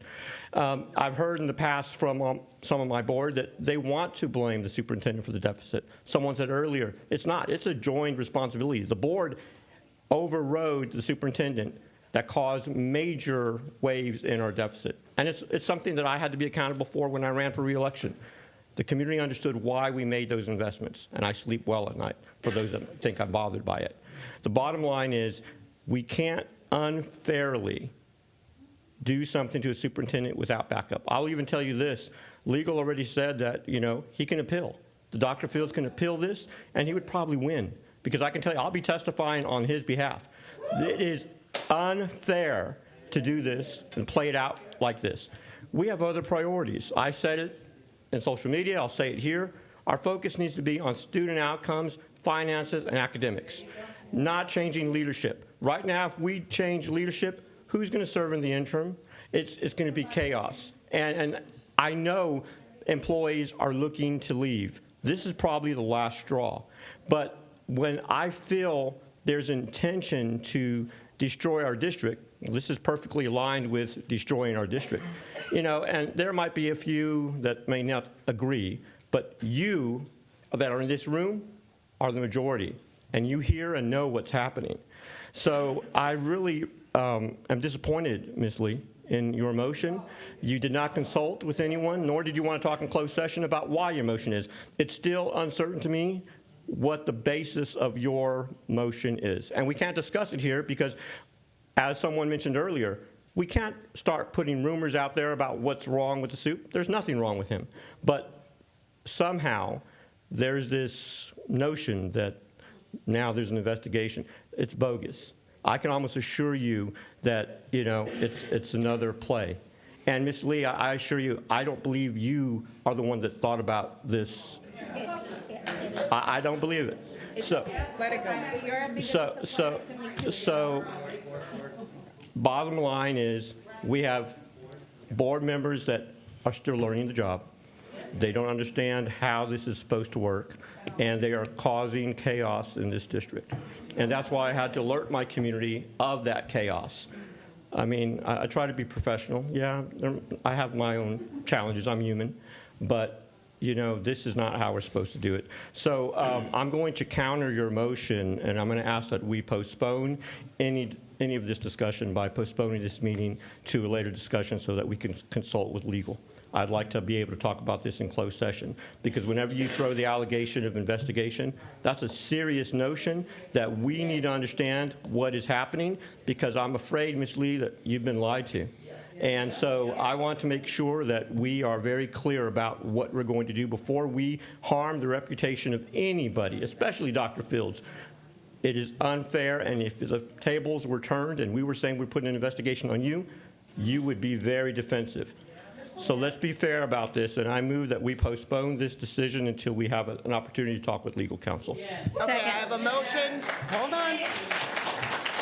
Audience, please, I'm begging you, it's really going to mess up the recordings, ma'am. You had 6 minutes.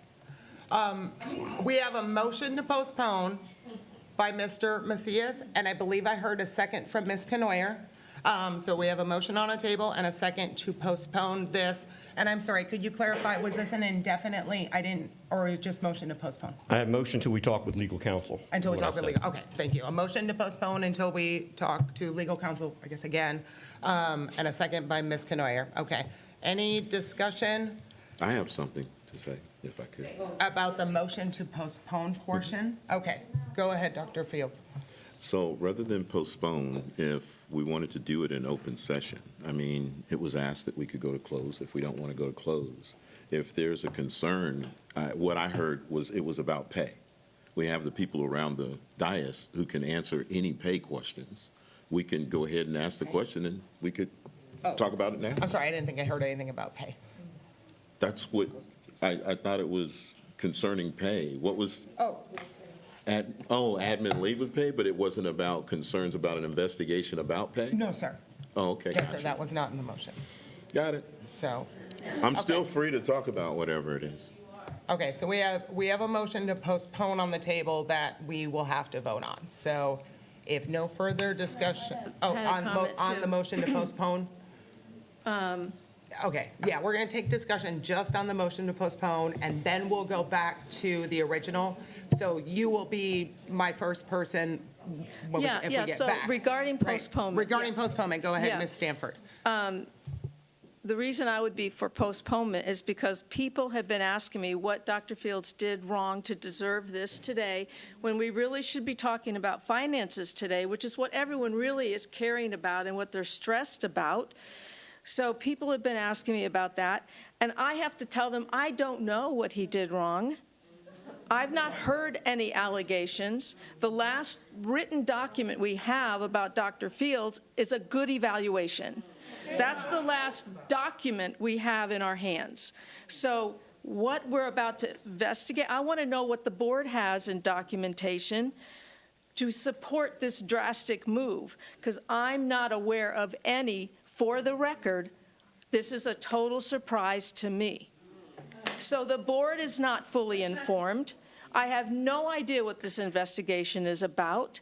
We definitely need to take time so the full board can be informed before we move forward on something of this magnitude that's going to hurt the district and benefit. Why? To satisfy the board's need? This looks so narcissistic on our part.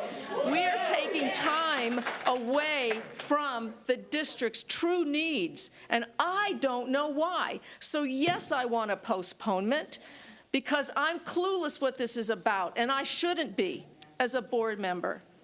So yes, postpone it, please. Okay, Ms. Jones, you had pushed the button on postpone? Yes, I just Okay, had a go ahead, question ma'am. with All it. right, just making sure which buttons got pushed for what. So if it's on the postpone, go ahead, you are next up. Are we able to, in regards to, since he said he wants to speak about legal, are we able to adjourn into closed session to just do that legal question?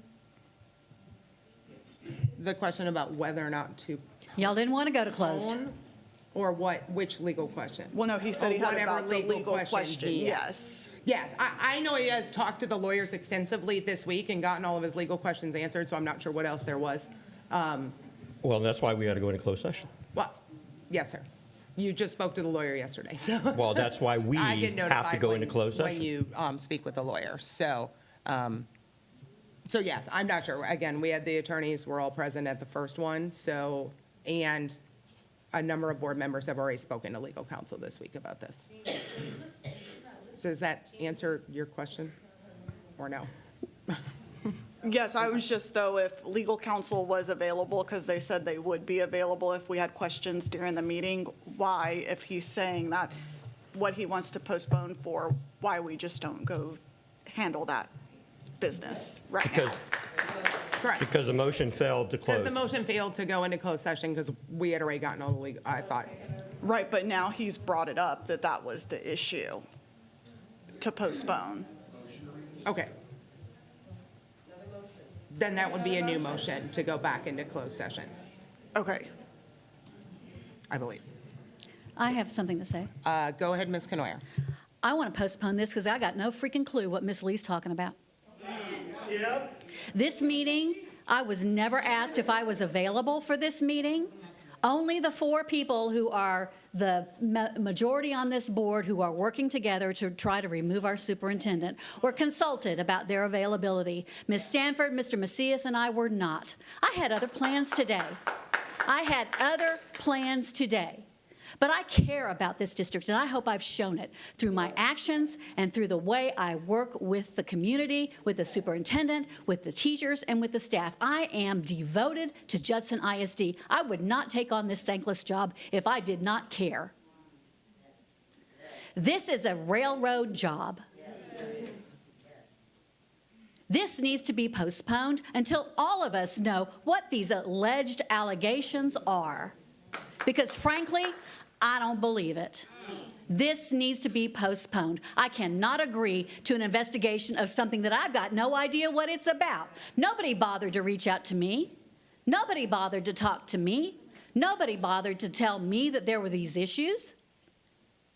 This is absolutely disgusting, and I am embarrassed for the district because of the 4 people who are trying to do this job. Ms. Jones, Ms. Lee, I talked to you as soon as I knew that you were listening to Ms. Ryan. I told you about my concerns with her. I told you about how I have dealt with her. I told you about how I came to see who she truly is. And I have tried to be extremely positive and professional up here on this board about her. I am no longer holding my tongue. This woman wants to run the district. She wants to be the superintendent. She wants to be in charge. She has never once yet apologized for anything that she's ever done because she doesn't believe she's ever been wrong. This is not the person who should be the leadership on this board. I asked for your help to have that done, and you ignored me, and here we are. This is on y'all. This is on y'all, and you should be embarrassed. Ms. Ryan, I represent Dr. Fields, and I hope you understand the fight that's coming.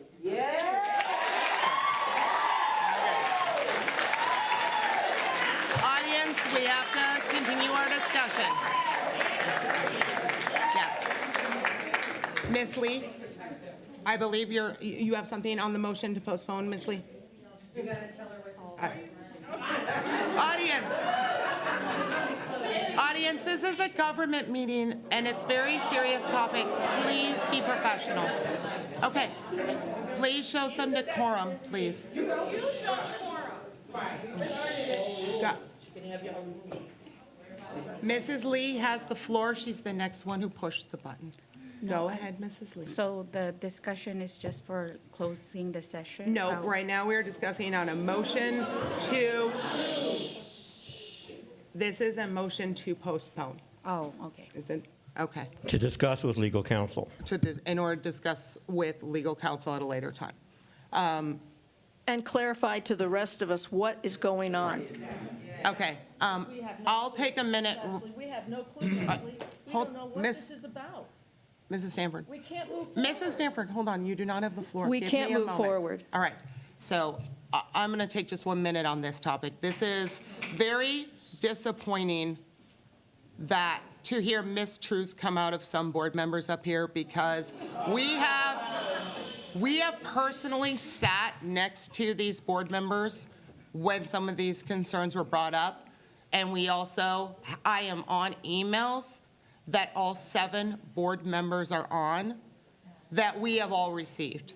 So to hear fellow board members just lie to the public at this point, when we know via the emails that they have been in receipt of the same emails as 7 board members have, that's just super disappointing, that they can't just be truthful with the public and are pretending they don't know what this is about, because again, and it's part of government where you don't get to see what happens in closed session.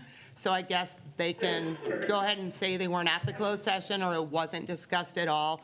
And unfortunately, that's just not truthful. And because there's not recording of those, I guess there are witnesses that were in there and there's attorneys that were in there. So there are witnesses, but we can resolve that dishonesty, I guess, on a future agenda That's not true. Quit item. calling us liars, So- please. Correct. Ma'am, if you didn't get the emails, then I guess we'll take that up with the email system. and Could I we'll one look more, at it. excuse So- me. Could I just one more time say one thing, please? Yes, sir. Go ahead. Thank sir. you so much. If you guys could just go into closed session, that way maybe it makes the other people feel more comfortable on what they're voting on. I feel that the board collectively should make a decision, move forward, investigate what you need to. But please, let's stop this. This is only a further embarrassment to the district, and it only affects the classrooms even more. So I just ask that you guys go into closed session, come to consensus, come out, and let's be professional about what we're getting ready to do. Please. And just to clarify, going into closed session would only be under 071, which is just attorney consultation. It would not be any of the deliberation. of Now, I this. would want We go in- personnel as well, Correct, so, sir. 7-1 and 7-4. So yes, sir, 071 can be gone into anytime, 074 cannot without a published agenda, so that would not be allowed. We can only go in under 071. And that's why I've And who asked created again, that agenda? postpone, so we can talk with legal counsel. The agenda was not created, ma'am. It was a continuation December 9th created by the superintendent. Then why so- doesn't it have the same agenda items on it? It does, ma'am. No, Okay. it does not. There's no closed session. The agenda item we are on right now was on the 9 December agenda, ma'am. No, ma'am. Yes, it was. Go back and look. Okay. It does not say those things that you have on this agenda. The And agenda- last agenda, we were in closed as Okay. well, so it's not the same. All right, what we have on the table right now is a motion to postpone. That is what is on the, postpone until. Pending legal counsel. They're pending additional legal counsel consultation. So is there any other discussion on a motion to postpone? Go ahead, Ms. Jones. Okay, then I would motion to amend that we go into closed session to do our legal consultation. Okay, so I have a motion to amend Mr. Macias's motion to make it go back into closed session for under 071. My Yes. understanding? Okay, so we have a motion to amend to go in under 071. Do I have a second? Second.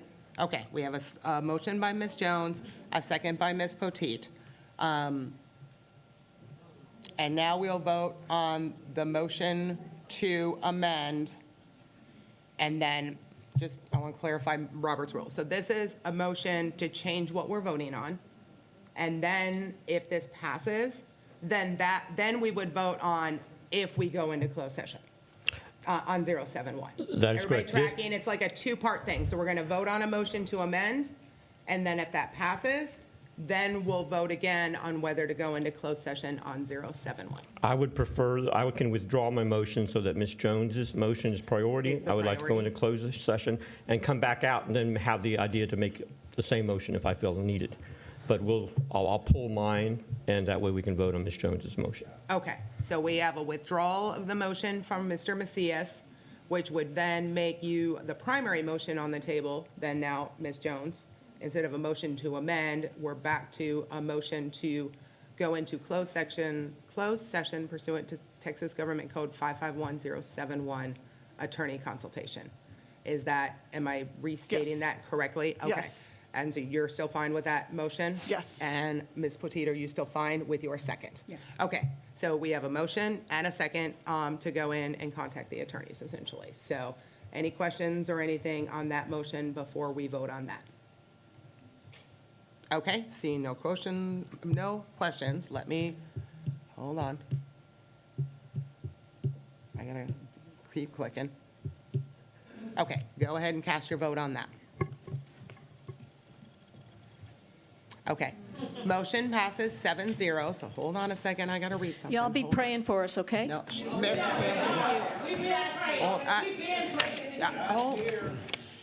Okay, hold on, I gotta read something. Okay, so the board will now adjourn into closed session pursuant to the following sections of the Texas Open Meeting Act.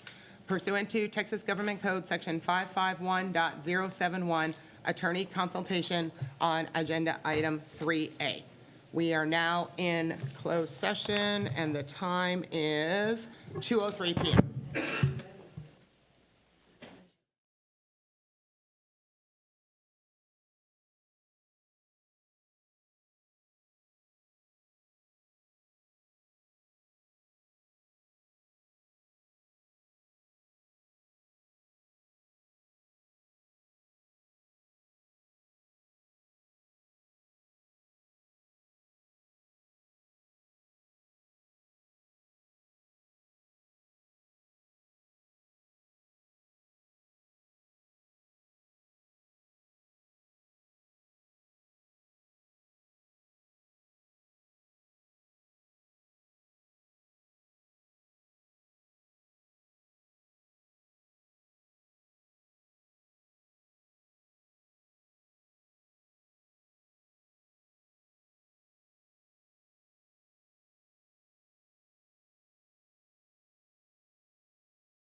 The time is now 2:27 PM. The board will now reconvene in open session. No final action, decision, or vote was taken while the board was in closed session. Okay, we have finished our attorney consultation. And I'd like to restate my motion. Okay.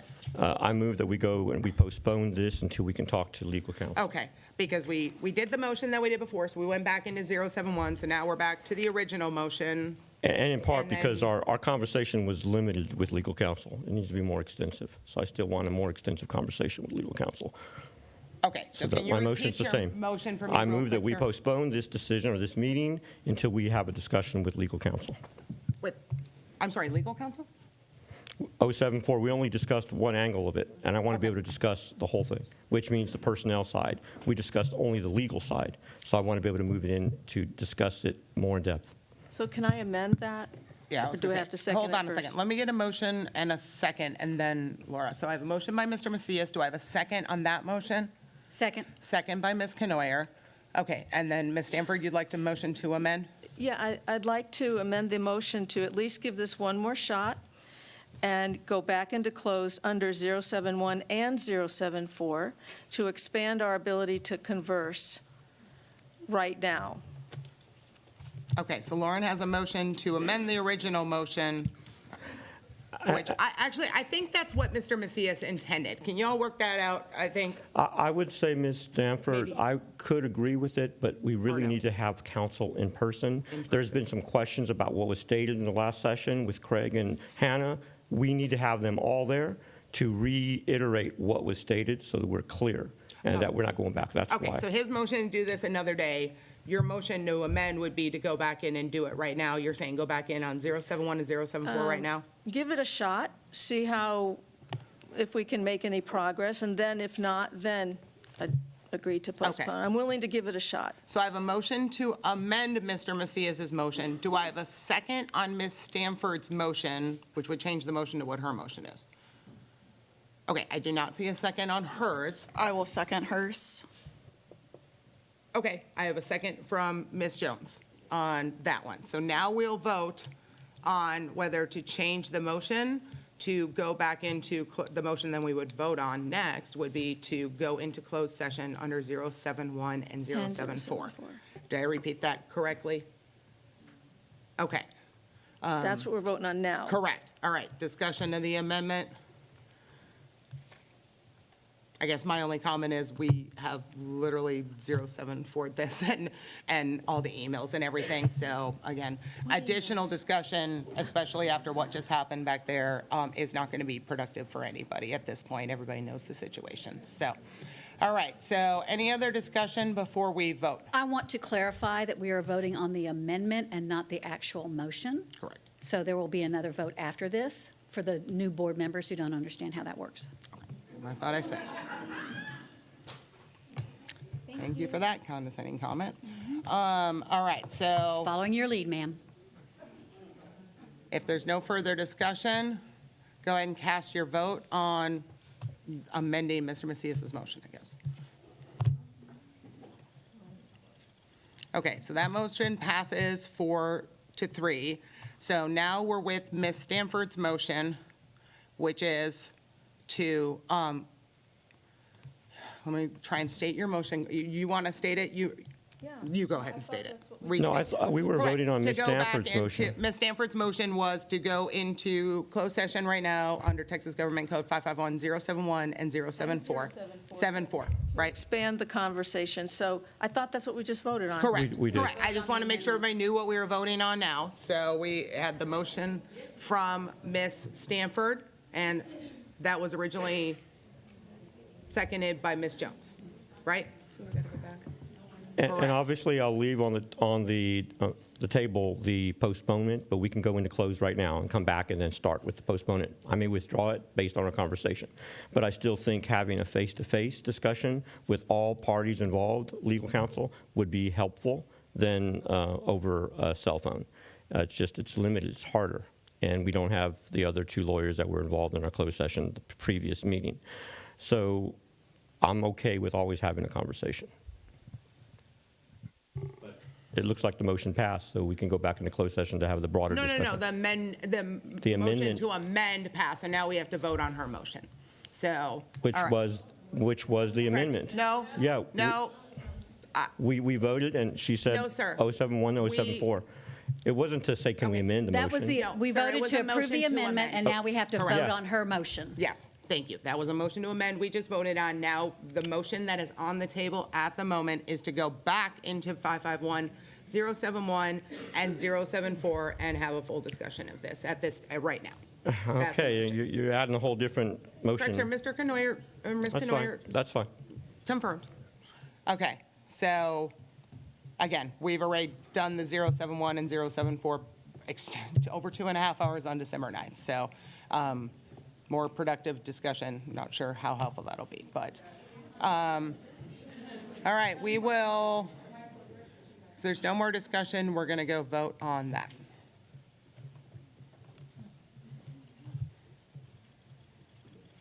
Okay, that motion passes 4-3. So hold on, I gotta get my paper back out again. So pursuant to Texas, the board will now adjourn into closed session pursuant to the following sections of the Texas Open Meeting Act. Texas Government Code Section 551071, attorney consultation, and Texas Government Code Section 551074, personnel matters. The time is now 2:33 PM, and we are in closed session.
The time is, the board will now reconvene in open session. The time is now 5:14 PM. No final action, decision, or vote was taken while the board was in closed session. Okay, we are going to go back to agenda item 3A. We had a motion on the table from Ms. Lee. I'm going to turn the microphone over to you, Ms. Lee. Okay, I want to withdraw my motion and make a new motion to proceed as discussed in closed session.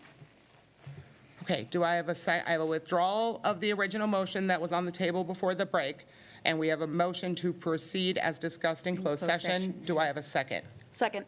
Okay, I have a motion by Ms. Lee, a second by Ms. Potteet. If there is no discussion, we are going to move on. Please cast your vote.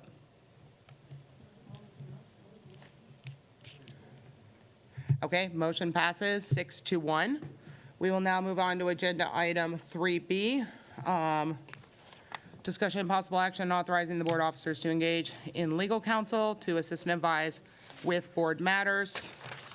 I'll make the motion on this one. I move that we authorize the board officers to hire and engage legal counsel to assist and advise the board with legal matters. Do I have a second? Second. Okay, motion by Ms. Ryan, second by Ms. Lee. Clarification? Yes, ma'am. Wasn't that as in closed session? No, that one was not. Nope, that one, we have to come out and say that. Okay, if no other discussion on that, proceed to vote on 3B. Okay, motion passes 6-1, and there was no action needed on 3C. So there being no further business, this meeting is adjourned at 5:16 PM.